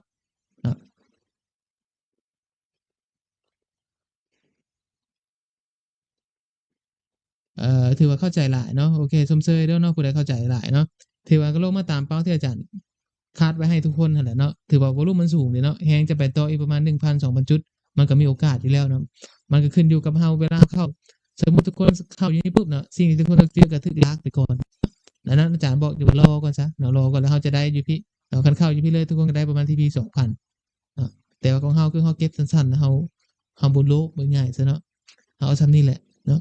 ใครอยากเอาหลายก็ยากเขาเนาะเฮาส่ำนี้แล้วก็พอกันทุกคนเนาะโอเคก็มาฮอดนี้ก็มีประมาณนี้เด้อมื้อนี้เนาะบทเรียนเฮามีประมาณนี้เลยเนาะก็พอดีงามแล้วเนาะ9:30นเนาะทุกคนเนาะอาจารย์ก็บ่อยากนอนดึกปานใดนะมันซนมันก็เด้งไปเลยเด้จนลานมันก็เด้งไปลูกชายก็หัวเนาะโอเคก็ขอบใจเนาะสำหรับทุกคนที่เบิ่งไลฟ์โคชชายจนจบเนาะก็ฝากไว้เนาะสำหรับนักเรียนท่านใดที่อยากเข้ามาเรียนเนาะก็มีแต่ไปเบิ่งช่องย้อนหลังนำอาจารย์เลยเนาะอาจารย์สอนไปหลายอาจารย์บ่สอนคืนเลยเนาะ อาจารย์ปล่อยลงในช่อง YouTube ให้แล้วเนาะพากันไปเรียนรู้เติมอีกเนาะเบิ่งจนจบคลิปลองเบิ่งก่อนซะเนาะคันเบิ่งแล้วเฮาเทศบ่ได้ก็อาจจะบ่แม่นทางเฮาในการเทศเนาะมื้อนี้อาจารย์ก็มีประมาณนี้เนาะสำหรับตัวภาคเทศสดเฮาเนาะมื้ออื่นเดี๋ยวเฮามาต่อกันใหม่เนาะทุกคนเนาะมื้ออื่นเฮามีข่าวนอนฟาร์มเฟโลเนาะมื้อนี้เฮาพักผ่อนได้เลยเนาะมื้อนี้เนาะดึกแล้วเนาะก็ขอขอบใจทุกคน